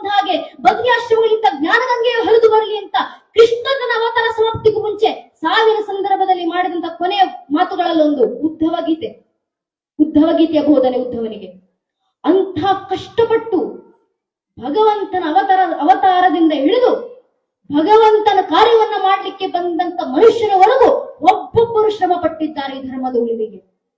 ಇಂಥ ಧರ್ಮವನ್ನ, ಇಂಥ ಧರ್ಮದಲ್ಲಿ ಹುಟ್ಟಿ ಉಳಿಸುವಂತ ಕೆಲಸ ನಾನು ನೀವುಗಳು ಮಾಡ್ಲಿಲ್ಲ, ಇನ್ಯಾರು ಮಾಡುತ್ತಾರೆ? ಹಿಂದೂ ಧರ್ಮದಲ್ಲಿ ಹುಟ್ಟಿ ನನ್ನ ಹಿಂದೂ ದೇವಸ್ಥಾನಗಳಿಗೆ ನಾನ್ ಬರಲಿಲ್ಲ, ಇನ್ಯಾರು ಬರ್ತಾರೆ? ಹಿಂದೂ ಧರ್ಮದಲ್ಲಿ ಹುಟ್ಟಿ ನನ್ನ ಮಠ ಮಂದಿರಗಳಿಗೆ ನಾನ್ ಬರಲಿಲ್ಲ, ಇನ್ಯಾರು ಬರ್ತಾರೆ? ಹಿಂದೂ ಧರ್ಮದಲ್ಲಿ ಹುಟ್ಟಿ ನನ್ನ ಗುರುಕುಲಗಳು ಬೆಳೀಲಿಕ್ಕೆ ನಾನ್ ಸಹಾಯ ಮಾಡ್ಲಿಲ್ಲ, ಇನ್ಯಾರು ಸಹಕಾರ ಕೊಡ್ತಾರೆ? ಹಿಂದೂ ಧರ್ಮದಲ್ಲಿ ಹುಟ್ಟಿ ನನ್ನ ಮಕ್ಕಳಿಗೆ ಧರ್ಮ ಬೋಧನೆ ನಾನು ಮಾಡಲಿಲ್ಲ, ಇನ್ಯಾರು ಮಾಡ್ತಾರೆ? ಹಿಂದೂ ಧರ್ಮದಲ್ಲಿ ಹುಟ್ಟಿ ವಚನಗಳನ್ನ ದಾಸ ಪರಂಪರೆ ನಾನು ಮುಂದುವರಿಸ್ತಿಲ್ಲ, ಇನ್ಯಾರು ಮುಂದುವರಿಸ್ತಾರೆ? ಹಿಂದೂ ಧರ್ಮದಲ್ಲಿ ಹುಟ್ಟಿ ವೇದಾಂತಗಳನ್ನ ನಾನು ಅಧ್ಯಯನ ಮಾಡ್ಲಿಲ್ಲ, ಇನ್ಯಾರು ಅಧ್ಯಯನ ಮಾಡ್ತಾರೆ? ಹಿಂದೂ ಧರ್ಮದಲ್ಲಿ ಹುಟ್ಟಿ ನನ್ನ ಗ್ರಂಥಗಳನ್ನ ನಾನು ಓದ್ಲಿಲ್ಲ, ಇನ್ಯಾರು ಓದ್ತಾರೆ? ಹಿಂದೂ ಧರ್ಮದಲ್ಲಿ ಹುಟ್ಟಿ ನನ್ನ ಇತಿಹಾಸ ನಾನು ಅರ್ಥಕೊಳ್ಳಿಲ್ಲ, ಇನ್ಯಾರು ಅರ್ಥಕೊಳ್ತಾರೆ? ಹಿಂದೂ ಧರ್ಮದಲ್ಲಿ ಹುಟ್ಟಿ ನನ್ನ ಧಾರ್ಮಿಕ ಸಂಕೇತಗಳನ್ನ ನಾನು ಧರಿಸ್ತಿಲ್ಲ, ಇನ್ಯಾರು ಧರಿಸ್ತಾರೆ? ಹಿಂದೂ ಧರ್ಮದಲ್ಲಿ ಹುಟ್ಟಿ ಧರ್ಮ ಬೋಧನೆ ನಾನು ಮಾಡ್ಲಿಲ್ಲ, ಇನ್ಯಾರು ಬೋಧನೆ ಮಾಡ್ತಾರೆ? ಸ್ವಾಮಿ, ಹಿಂದೂ ಧರ್ಮದಲ್ಲಿ ಹಿಂದುವಾಗಿ ಹುಟ್ಟಿದ ನಂತರ ಈ ಹಿಂದೂ ಧರ್ಮ ರಕ್ಷಣೆಗೆ ಹಿಂದುವಾಗಿ ನಾನು ಮುಂದುವರಲಿಲ್ಲ, ಇನ್ಯಾರು ಮುಂದೆ ಬಂದು ನಮ್ಮ ರಕ್ಷಣೆ ಮಾಡ್ತಾರೆ, ನಮ್ಮ ಧರ್ಮ ರಕ್ಷಣೆ ಮಾಡ್ತಾರೆ? ನನ್ನ ನಿಮ್ಮ ಜನ್ಮ ಸಿದ್ಧ ಜವಾಬ್ದಾರಿ ಅಲ್ವಾ ಇದು? ನಾವುಗಳೇ ಮಾಡಬೇಕಾಗಿರುವಂತ ಕೆಲಸ ಅಲ್ವಾ ಇದು? ನಾವು ಮುಂದೆ ಬರೋಣ, ನಮ್ಮ ಧರ್ಮ ಜಾಗೃತಿ ನಾವು ಮಾಡೋಣ. ಎಲ್ಲಿಂದ ಜಾಗೃತಿ? ಮನೆಗಳಲ್ಲಿ ಜಾಗೃತಿ. ಇನ್ಯಾರದ್ದು ವಿರುದ್ಧ ಹೋರಾಟ ಮಾಡೋದಲ್ಲ, ನಮ್ಮ ಧರ್ಮ ಬೋಧನೆ ಮನೆಗಳಲ್ಲಿ ಧರ್ಮ ಬೋಧನೆ ಮಾಡಿ, ವಿಶೇಷವಾಗಿ ಮಕ್ಕಳಿಗೆ ಧರ್ಮ ಬೋಧನೆ ಮಾಡಿ, ಯುವತಿಯರಿಗೆ ಧರ್ಮ ಬೋಧನೆ ಮಾಡಿ, ಧರ್ಮವನ್ನು ಧರಿಸಿ ನಡೆಯೋದನ್ನ ಕಲಿಸಿ. ಕನಿಷ್ಠ ಪಕ್ಷ ಧಾರ್ಮಿಕ ಸಂಕೇತವನ್ನಾದ್ರೂ ಧರಿಸೋದು ಕಲಿಸಿ. ನಮ್ಮ ದೌರ್ಭಾಗ್ಯ, ಮನೆಗಳಲ್ಲಿ ನೋಡಿ ಧಾರ್ಮಿಕ ಸಂಕೇತ ಧರಿಸೋದು ಮಾಡ್ತಿದ್ದೀವಿ ನಾವು. ಮನೆಗಳಲ್ಲಿ ಹಿರಿಯರು ಇರ್ತಾರೆ, ವೃದ್ಧರಿರ್ತಾರೆ, ಅಜ್ಜಿ ಇರ್ತಾರೆ. ಅವರ ಹಣೆನ ಯಾವತ್ತಾದ್ರೂ ಗಮನಿಸಿ. ಅಜ್ಜಿಯಂದಿರು ಹಣೆ ತುಂಬಾ ವಿಭೂತಿ ಬೆಳೆದಿರ್ತಾರೆ, ಹಣೆ ತುಂಬಾ ಕುಂಕುಮ ಕಾಣಿಸ್ತಿರುತ್ತೆ, ಗಂಧ ಚಂದನ ಭಂಡಾರ ಏನೋ ಒಂದು ಅವರ ಹಣೆನಲ್ಲಿ ವಿಜೃಂಭಿಸ್ತಿರುತ್ತೆ. ನೀವು ಎಷ್ಟು ದೂರದಿಂದ ನಿಂತು ನೋಡಿದ್ರು ಅವರ ಹಣೆನಲ್ಲಿರುವಂತಹ ವಿಭೂತಿ, ಆ ಕುಂಕುಮದ ತೇಜಸ್ ಕಣ್ಣಿಗೆ ತಾಗುವಂತದ್ದಿರುತ್ತೆ. ಅದೇ ಸ್ವಲ್ಪ ಕೆಳಗೆ ಬನ್ನಿ, ನನ್ನ ವಯಸ್ಸಿನ ಹೆಣ್ಣು ಮಕ್ಕಳನ್ನ ಮನೆಯಲ್ಲಿ ನೋಡಿ, ಹಣೆ ಕುಂಕುಮ ಬಿಡಿ, ಕುಂಕುಮ ಇಡೋ ಪದ್ಧತಿಯನ್ನು ಮರ್ತೋಗಿದ್ದಾರೆ. ಸಣ್ಣ ಒಂದು ಬೊಟ್ಟು ಹಣೆಗೆ, ಸಣ್ಣ ಬೊಟ್ಟು, ಕಪ್ಪುದು ಯಾವುದೋ ಒಂದು ಬೊಟ್ಟು, ಅದು ಏನಕ್ಕಿಡೋದು? ಕಾಟಾಚಾರಕ್ಕೆ. ಮನೆಯಲ್ಲಿ ಬೊಟ್ಟಿಡ್ಲಿಲ್ಲ ಅಂದ್ರೆ ಮನೆಯಲ್ಲಿ ಅಪ್ಪ ಅಮ್ಮ ಬೈತಾರಲ್ಲ ಅನ್ನೋ ಕಾಟಾಚಾರಕ್ಕೆ ಹಣೆಗೊಂದು ಬೊಟ್ಟು. ಕುಂಕುಮವೂ ಅಲ್ಲ, ಅದು ವಿಭೂತಿನೂ ಅಲ್ಲ, ಗಂಧ ಚಂದನ ಅಂತೂ ಅಲ್ಲವೇ ಅಲ್ಲ. ಅದು ನಮ್ಮನೆ ಹೆಣ್ಣು ಮಕ್ಕಳು ತಪ್ಪಲ್ಲವೇ ಅಲ್ಲ. ಏನಕ್ಕೆ ಕಣ್ಣಿಗೆ ಕಾಣಿಸೋ ರೀತಿಯಲ್ಲಿ ಹಣೆಗೆ ಕುಂಕುಮ ಇಟ್ಕೊಂಡು ಓಡಾಡಬೇಕು ಅಂತ ಹೇಳ್ಕೊಡ್ದಿರುವಂತ ಮನೆ ಪೋಷಕರ ತಪ್ಪು, ಮನೆ ಹಿರಿಯರ ತಪ್ಪು. ನಮ್ಮ ಹೆಣ್ಣು ಮಕ್ಕಳಿಗೆ ಹೇಳ್ಕೊಳ್ಬೇಕು ನಾವು, ಏನಕ್ಕಮ್ಮ ಹಣೆ ಕುಂಕುಮ? ಕಾಟಾಚಾರಕ್ಕಲ್ಲ. ಮಾರ್ಕಂಡ ಋಷಿ ಮನೆಗಳು ದೇವಿ ಪುರಾಣದಲ್ಲಿ ಬರೀತಾರಲ್ಲ, ಶುಂಭರಿ ಶುಂಭ ಎಂಬ ಇಬ್ಬರು ರಾಕ್ಷಸರು ತಾಯಿ ಜಗನ್ಮಾತೆಯನ್ನೇ ಕೆಟ್ಟ ದೃಷ್ಟಿಯಿಂದ ನೋಡಿದಾಗ ತಾಯಿ ಜಗನ್ಮಾತೆ ಕ್ರೋಧಿತರಾಗಿ ಶಾಮನವತಾರನ ತಾಳಿದಿತ್ತು. ಶುಂಭರಿ ಶುಂಭರ ಸಂಹಾರವನ್ನ ಮಾಡಿ ಆ ಶುಂಭರಿ ಶುಂಭರ ರಾಕ್ಷಸರ ರಕ್ತವನ್ನು ತೆಗೆದುಕೊಂಡು ತಾಯಿ ಜಗನ್ಮಾತೆ ತನ್ನ ಹಣೆಗಿಟ್ಕೊಂಡ್ರಂತೆ. ಅದರ ಸಂಕೇತವಾಗಿ ನಮ್ಮ ಹೆಣ್ಮಕ್ಳು ಇವತ್ತಿಗೂ ಹಣೆ ಕುಂಕುಮ ಇಡ್ತಾರೆ. ಏನಕ್ಕೆ? ಎದುರಿಗೆ ಬರುವಂತ ಗಂಡಸಿಗೆ ಎಚ್ಚರಿಕೆಯನ್ನ ನೀಡ್ಲಿಕ್ಕೆ. ಒಂದು, ನಿನ್ನ ನನ್ನ ತಾಯಿ ಸ್ಥಾನದಲ್ಲಿ ಜಗನ್ಮಾತೆಯರ ಸ್ಥಾನದಲ್ಲಿಟ್ಟು ಆರಾಧಿಸು, ಗೌರವಿಸು. ಅಕಸ್ಮಾತ್ ಕೆಟ್ಟ ದೃಷ್ಟಿಯಿಂದ ನೋಡಿದ್ರೆ ಶುಂಭರಿಗೆ ಬಂದ ಪರಿಸ್ಥಿತಿನೇ ನಿನಗೂ ಬರೋದು ಅಂತ ಎಚ್ಚರಿಕೆ ಗಂಟೆ ಕೊಡ್ಲಿಕ್ಕೆ ನಮ್ಮನೆ ಹೆಣ್ಮಕ್ಳು ಜೀವಂತ ದುರ್ಗಿಯರಂತೆ ಹಣೆ ಕುಂಕುಮ ಇಟ್ಕೊಂಡು ಓಡಾಡಬೇಕು ಅಂತ ಪರಂಪರೆ ಹಾಕಿಕೊಟ್ಟಂತ ನಮ್ಮ ಮಾರ್ಗದರ್ಶನ ಇದು, ನಮ್ಮ ಹಿರಿಯರ ಸಂಸ್ಕಾರ. ಮತ್ ಮನೆ ಹೆಣ್ಮಕ್ಳು ಮಾತ್ರ ಅಲ್ಲ, ಮನೆ ಹೆಣ್ಮಕ್ಳಾಗ್ಲಿ ಗಂಡು ಮಕ್ಕಳಾಗ್ಲಿ, ಹಿಂದೂ ಧರ್ಮದಲ್ಲಿ ಹುಟ್ಟಿರುವಂತ ಒಬ್ಬೊಬ್ಬ ಹಿಂದೂ ಕಣ್ಣಿಗೆ ಕಾಣಿಸೋ ರೀತಿಯಲ್ಲಿ ಹಣೆಗೆ ಕುಂಕುಮ, ಗಂಧ, ಚಂದನ, ವಿಭೂತಿ, ಭಂಡಾರ ಧರಿಸ್ಕೊಂಡು ಓಡಾಡಲೇಬೇಕು. ವಿಭೂತಿಗಿರುವಷ್ಟು ಮಹತ್ವ ನನ್ನ ನೆಚ್ಚಿನ ಬಂಧುಗಳೇ. ತ್ರಿಗುಣಾತೀತನಾದ ಆ ಶಿವನನ್ನು ಕೂಡ ತ್ರಿಕಾರದಲ್ಲಿ ಹಣೆ ಮೇಲೆ ಒರೆಸಿಕೊಂಡು ನಡೀತೀವಲ್ಲ ನಾವು. ಎಂಥ ಜ್ಞಾನ ಅದು, ಎಂಥ ಪರಂಪರೆ ಅದು.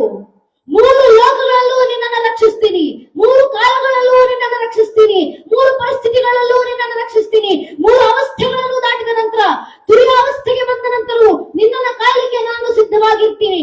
ಒಂದು ವೇಳೆ ಜೀವನ ಸಹಿತ 84 ಲಕ್ಷ ಜೀವರಾಶಿಗಳನ್ನು ದಾಟಿದ ನಂತರ ಒಂದು ಮಾನವ ಜನ್ಮ ನಿನಗೆ ಕೊಟ್ಟಿದ್ದೀನಪ್ಪ ನಾನು. ಆ ಮಾನವ ಜನ್ಮವನ್ನು ನೀನು ವ್ಯರ್ಥಗೊಳಿಸ್ಕೊಂಡ್ರೆ ನೆರೆಕೆನ್ನೆಗೆ ತೆರೆಗಲ್ಲಗೆ ಶರೀರ ಗೂಡು ಹೋಗುವ ಮುನ್ನ, ಮುಪ್ಪಿನಿಂದ ಉಪ್ಪು ಅಳಿಯುವ ಮುನ್ನ ಶಿವನ ನೆನೆ ಇರುವ ಈ ಜನ್ಮ ಬಳಿಕಿಲ್ಲ ಅಂತ ಹಿರಿಯರು ಹೇಳಿದ್ರು. ಆ ಜನ್ಮವೂ ವ್ಯರ್ಥ ಆಯ್ತು. ಜೀವನಾದ್ಯಂತ ಭಗವಂತ ನೆನಪಿಸ್ಕೊಳ್ಳೇ ಇಲ್ಲ. ಏನು ಮಾಡಬೇಕು? ಆಗಲೂ ಶಿವ ಹೇಳ್ದ, ಬದುಕಿದ್ದಾಗ ನೆನಪಿಸ್ಕೊಳ್ಳಿಲ್ಲ ಅಂದ್ರೂ ಪರವಾಗಿಲ್ಲ, ನೀನು ಸತ್ತ ನಂತರ ಎಲ್ಲರೂ ಬಿಟ್ಟು ಹೋದ್ರು ಕೂಡ, ನೀನು ಸತ್ತ ನಂತರ ಕೂಡ ನಿನ್ನನ್ನ ಕಾಯ್ಲಿಕ್ಕೆ ಸ್ಮಶಾನದಲ್ಲೂ ಕೂಡ ನಿನಗೋಸ್ಕರ ಕಾದು ನಿಂತಿದ್ದೀನಪ್ಪ, ಬಾ ಸ್ಮಶಾನದಲ್ಲಿ ಬೇಕಾದ್ರೂ ನಿನ್ನನ್ನ ಕರ್ಕೊಂಡು ಹೋಗ್ತೀನಿ ಅಂತ. ಸ್ಮಶಾನದಲ್ಲೂ ಸಾವಿನಲ್ಲೂ ನಮ್ಗೆ ಸಂಗಡಿಗರಿಲ್ಲ. ಸಾವಿನಲ್ಲೂ ಸಾಥ್ ಕೊಡುವಂತ ವ್ಯಕ್ತಿ ಯಾರಾದ್ರೂ ಇದ್ರೆ, ಕಣ್ಣಿಗೆ ಕಾಣಿಸದ ರೀತಿಯಲ್ಲಿ ಕೈಯನ್ನು ಹಿಡಿಯುವಂತ ಆ ಒಂದು ಕಣ್ಣಿಗೆ ಕಾಣದಂತ ಶಕ್ತಿ ಇದೆಯಲ್ಲ, ಆ ಶಿವನಿಟ್ಟಿದ್ದಾನೆ. ಅದರ ಸಂಕೇತವಾಗಿ ಹಣೆಗೆ ವಿಭೂತಿಯನ್ನು ಇಡ್ತೀವಿ. ಆ ವಿಭೂತಿ ಹಣೆ ತುಂಬ ಬಳಕೊಂಡು ತಿರುಗಾಡಿ ಅಂತ ಹಿರಿಯರಾಗಿ ಕೊಟ್ಟು ಹೋದ್ರು ನಮಗೆ ಪರಂಪರೆ ಮಾರ್ಗದರ್ಶನ. ಆ ವಿಭೂತಿಯ ಮಹತ್ವ ಅಂತದ್ದು ಅದನ್ನ ಮಕ್ಕಳಿಗೆ ತಿಳಿಸ್ಬೇಕಲ್ವಾ? ಅದನ್ನ ಹಣೆ ತುಂಬ ಹಚ್ಕೊಂಡು ಸ್ವಾಭಿಮಾನದಿಂದ ಓಡಾಡಬೇಕು ನಾವು. ಯಾಕೆ? ಹಣೆಗಿಡುವಂತ ಕುಂಕುಮ, ಗಂಧ, ಚಂದನ ಮಂಡಲ ಸಾಮಾನ್ಯದಲ್ಲ. ಹೆಣ್ಣು ಮಕ್ಕಳಾಗ್ಲಿ ಗಂಡು ಮಕ್ಕಳಾಗ್ಲಿ ಹಣೆಗೆ ಕುಂಕುಮ ಧರಿಸಿ. ಯಾಕೆ? ಹಿರಿಯರು ಹೇಳ್ತಾರಲ್ಲ, यूनान मिस्र रोम सब मिट गए जहां से कुछ बातें हस्ती मिटती नहीं हमारी। दुनिया का इतिहास पूछता रोक घा यूनान कहा, हर घर में शुभाग्नि जलाता वो उन्नत ईरान कहा। दिया बुझी जब पश्चिमी जगत की, छाया जब पर अंधियारा, तभी चीर कर तमकी छाती, चमका हिंदुस्तान हमारा। आदर संकेत ये है देखो राजपूताना नाज़े तलवारों पे, इसने अपना जीवन काटा भरजी तीर कटारों पे, खूब पड़ी थी हजारों पद्मिनियां अंगारों पे। इस मिट्टी का कण कण ठहरा कुर्बानी की गाथा, इस मिट्टी से तिलक करो ये धरती है बलिदानों की। ನಮ್ಮ ಮೇಲಾದಂತ ಸಾವಿರಾರು ವರ್ಷಗಳ ದಾಳಿಯ ನಂತರವೂ, ನೂರಾರು ಜನಾಂಗಗಳ ಆಕ್ರಮಣಗಳ ನಂತರವೂ, ಅಸಂಖ್ಯ ಕಷ್ಟ ನಷ್ಟಗಳ ನಡುವೆಯೂ ಇವತ್ತಿಗೂ ತಲೆ ಎತ್ತಿ ತಲೆವೆತ್ತಿ ನಿಂತಿರುವಂತ, ಮೃತ್ಯುವನ್ನು ಮಣಿಸಿ ನಿಂತಿರುವಂತ ಮೃತ್ಯುಂಜಯ ಸನಾತನ ಹಿಂದೂ ಧರ್ಮದ ಕ್ಷತ್ರಿಯ ಪರಂಪರೆ ಸಂಕೇತ ಕುಂಕುಮ. ಆದ್ರಿಂದ ಸ್ವಾಭಿಮಾನದಿಂದ ಹಣೆಗೆ ಕುಂಕುಮವನ್ನು ಧರಿಸಿ. ನಮ್ಮ ಸ್ವಾಭಿಮಾನ ಒಬ್ಬ ಹಿಂದುವಿನ ಮುಂದೆ ನಿಂತು ನೀನ್ ಯಾರು, ನಿನ್ನ ಪರಿಚಯ ಯಾವುದು, ನಮ್ಮ ಪರಿಚಯ ಯಾವುದು, ನಮ್ಮ ಸ್ವಾಭಿಮಾನ ಯಾವುದು? ಪೂಜ್ಯನೆ ಅಟಲ್ ಬಿಹಾರಿ ವಾಜಪೇಯಿಜಿಯವರು ಬರೆದು ಹೇಳಿದ್ರು ಹಿಂದೂಗಳ ಪರಿಚಯ. ವಾಜಪೇಯಿಜಿಯವರು ಬರೀತಾರಲ್ಲ, मैं शंकर का वह क्रोध ललकर सकता जपो क्षार क्षार, मैं डमरू का वो प्रणयंकार ध्वनि जिसमें नशा भीषण संहार, मैं माँ दुर्गा का उन्मत्तहास, मैं माँ काली का शस्त्राभ्यास, मैं यम की प्रलयंकारी पुकार। अगर अंतरतम की अग्नि से जगती में आग लगा दूं मैं, यदि दनक उठे जल सलंबर जड़ चेतन तो कैसा विस्मय। हिंदू तन मन हिंदू जीवन रग रग हिंदू मेरा परिचय ಅಂತ ಅಟಲ್ ಬಿಹಾರಿ ವಾಜಪೇಯಿಜಿಯವರು ಬರೆದುಕೊಟ್ಟಂತ ಪರಿಚಯ. ಅದು ನಮ್ಮ ಸ್ವಾಭಿಮಾನ.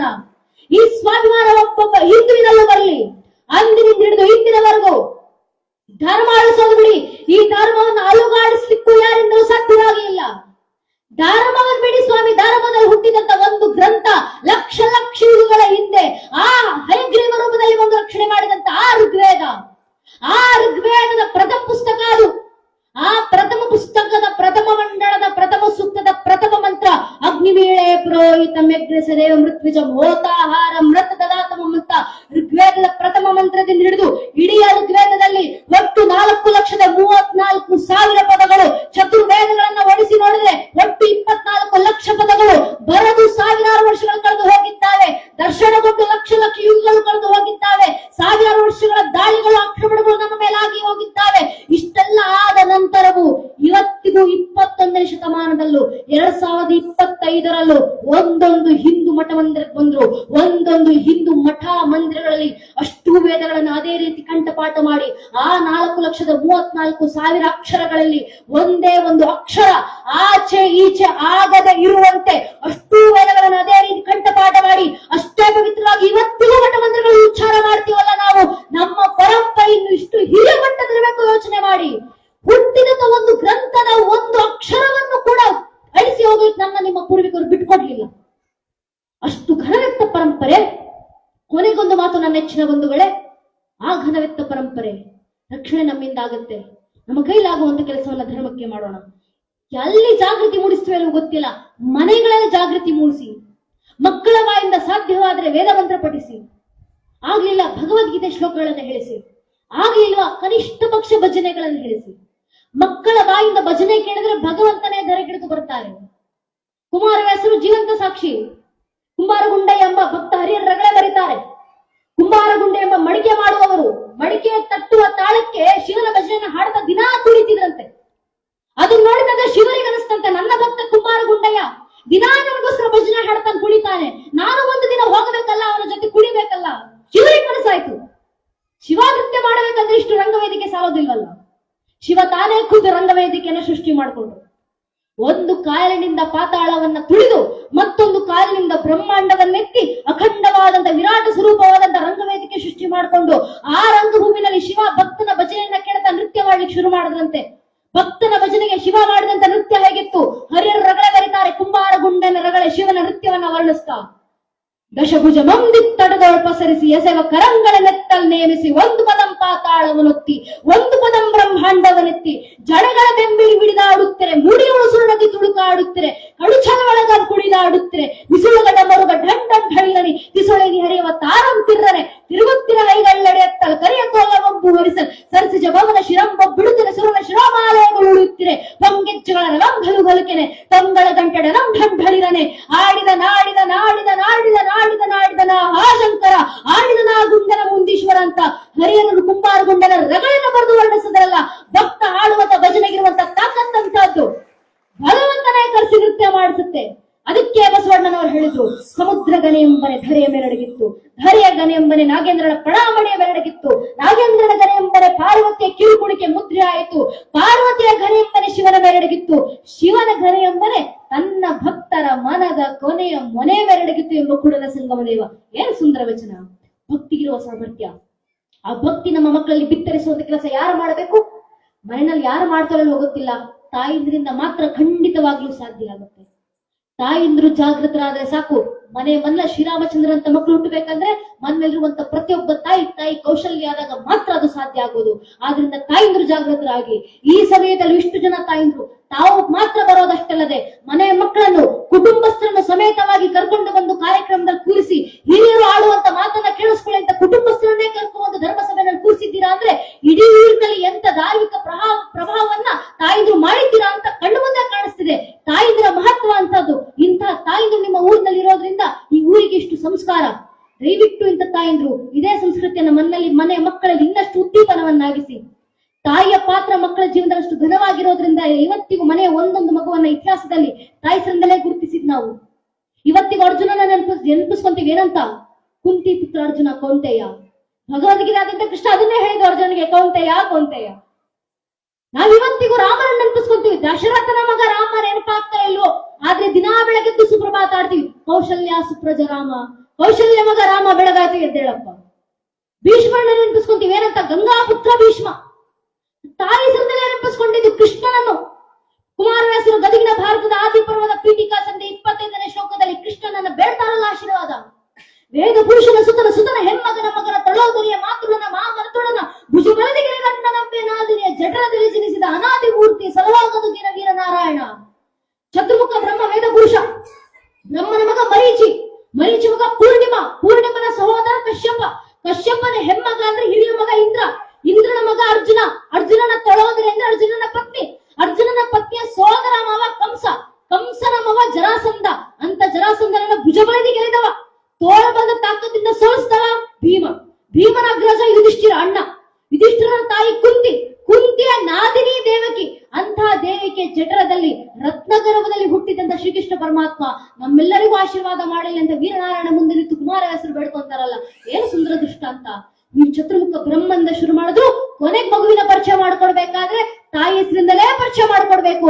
ಕಾರಣ ಮಗುವಿನ ಜೀವನದಲ್ಲಿ ತಾಯಿ ವಹಿಸುವಂತ ಪಾತ್ರ ಅಷ್ಟು ಘನವಾಗಿರುತ್ತೆ. ಅದಕ್ಕೆ ನಮ್ಮ ಪರಂಪರೆಯಲ್ಲಿ ಹೇಳಿದ್ದು, ಹೆಣ್ಣು ಸ್ವತಃ ಕಪಿಲ ಸಿದ್ಧ ಮಲ್ಲಿಕಾರ್ಜುನ ಆಕೆ ಮನಸ್ಸು ಮಾಡಿದ್ರೆ ಜಗತ್ತಲ್ಲಿ ಏನ್ ಬೇಕಾದ್ರೂ ಮಾಡ್ತಾಳೆ. ಆದ್ರಿಂದ ತಾಯಿಂದ್ರು ಜಾಗೃತರಾಗಿ ಇಡೀ ಭಾಗವತದಲ್ಲೂ ಇಡೀ ಕೃಷ್ಣನ ಚಂದ್ರವಂಶವನ್ನ ಪರಿಚಯ ಮಾಡಿಕೊಟ್ಟಂತ ವ್ಯಾಸರು ಬ್ರಹ್ಮನಿಂದ ಶುರು ಮಾಡಿದ್ರೆ ಕೊನೆಗೆ ಕೃಷ್ಣನ ಏನಂತ ಪರಿಚಯ ಮಾಡ್ಕೊಡೋದು? ಕೃಷ್ಣನ ಇಡೀ ವಂಶವೃಕ್ಷ ಪರಿಚಯ ತಾಯಿಸಿಂದಲೇ ಕೊನೆಗೆ ಮಾಡಿದ್ದು ವ್ಯಾಸರು.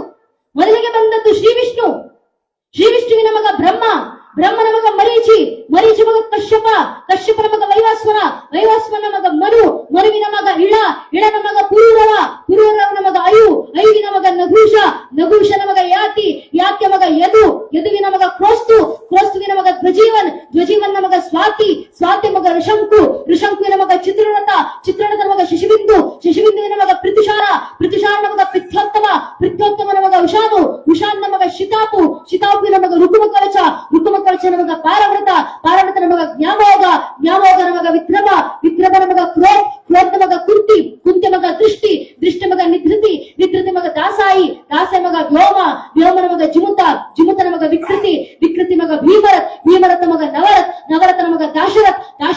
ಶಾಕೂನಿ, ಶಾಕೂನಿ ಮಗ ಕರಂಭಿ, ಕರಂಭಿ ಮಗ ವಿದ್ವರತ್, ವಿದ್ವರತ್ ಮಗ ಶೂರ, ಶೂರ ಮಗ ಶಾಮಿನ್, ಶಾಮಿನ್ ಮಗ ಪ್ರತಿಕ್ಷಾತ್ರ, ಪ್ರತಿಕ್ಷಾತ್ರ ಮಗ ಸ್ವಯಂಭೋಜ, ಸ್ವಯಂಭೋಜನ ಮಗ ಹೃದಿಕ್, ಹೃದಿಕ್ ಮಗ ದೇವಗರ್ಭ, ದೇವಗರ್ಭನ ಮಗ ಶೂರಸೇನ, ಶೂರಸೇನ ಮಗ ವಾಸುದೇವ, ವಾಸುದೇವನ ಮಗನೇ ಚಂದ್ರವಂಶ ಚಕ್ರವರ್ತಿ ದೇವಕಿಯನಂದ್ರ ಶ್ರೀಕೃಷ್ಣ ಪರಮಾತ್ಮ ಅಂತ ಕೊನೆಗೆ ವ್ಯಾಸರು ಕೂಡ ಕೃಷ್ಣನ ತಾಯಿಯಿಂದಲೇ ಪರಿಚಯ ಮಾಡಿಕೊಟ್ಟಿದ್ದು.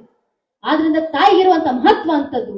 ತಾಯಿಂದ್ರು ಜಾಗೃತರಾದ್ರೆ ಮನೆ ಮಕ್ಕಳು ಜಾಗೃತರಾಗ್ತಾರೆ, ಮನೆ ಮಕ್ಕಳು ಜಾಗೃತರಾದ್ರೆ ಇಡೀ ಸಮಾಜ ಜಾಗೃತವಾಯ್ತು, ಇಡೀ ದೇಶ ಧರ್ಮ ರಕ್ಷಣೆ ಆಯ್ತು ಅಂತ ಅರ್ಥ ಅಂತ ಕೇಳಿಕೊಳ್ತಾ ತಾಯಿಂದ್ರು ಇದೇ ರೀತಿ ಸಂಸ್ಕಾರ ಮಕ್ಕಳಿಗೆ ಇದೇ ರೀತಿ ಕೊಡ್ತಾ ಹೋಗ್ತಿರೋ ಅನ್ನೋ ನಂಬಿಕೆನಲ್ಲಿ ನಂಗೆರಡು ಮಾತನಾಡ್ಲಿಕ್ಕೆ ಅವಕಾಶ ಮಾಡಿಕೊಟ್ಟಿರುವಂತ ಎಲ್ಲ ಹಿರಿಯರಿಗೆ ಹಾಗೂ ಗುರು ಮಹಾರಾಜು ಶಾರದಾ ಮಾತನ್ನ ಆಡಿಸಿರುವಂತ ಎರಡು ಮಾತನ್ನ ಕೇಳಿಸ್ಕೊಂಡಂತ ದಿವ್ಯತ್ರಿಯರಿಗೆ, ವಿದ್ವತ್ ಗಣ್ಯರಿಗೆ, ಸಂಗೀತದಿಂದ ನಮ್ಮೆಲ್ಲರನ್ನ ಭಾವಲೋಕದಲ್ಲಿ ಹಿಂದೆಳಿಸಿರುವಂತ ಸಂಗೀತ ಬಾಂಧವರಿಗೆ, ಎಲ್ಲ ದೇಶಭಕ್ತ ಬಾಂಧವರಿಗೆ, ಮಾತಾ ಭಗಿನಿಯರಿಗೆ, ಇಡೀ ಕಾರ್ಯಕ್ರಮದಲ್ಲಿ ನಮಗೆ ಸಹಕಾರ ನೀಡಿರುವಂತ ರಕ್ಷಕ ಬಂಧುಗಳಿಗೆ, ಪತ್ರಕರ್ತ ಬಾಂಧವರಿಗೆ ಹಾಗೂ ಎಲ್ಲ ಹಿರಿಯರ ಪಾದಗಳಿಗೆ ಮತ್ತೊಮ್ಮೆ ನನ್ನ ಹಣೆಚ್ಚಿ ನಮಸ್ಕರಿಸ್ತೇನೆ.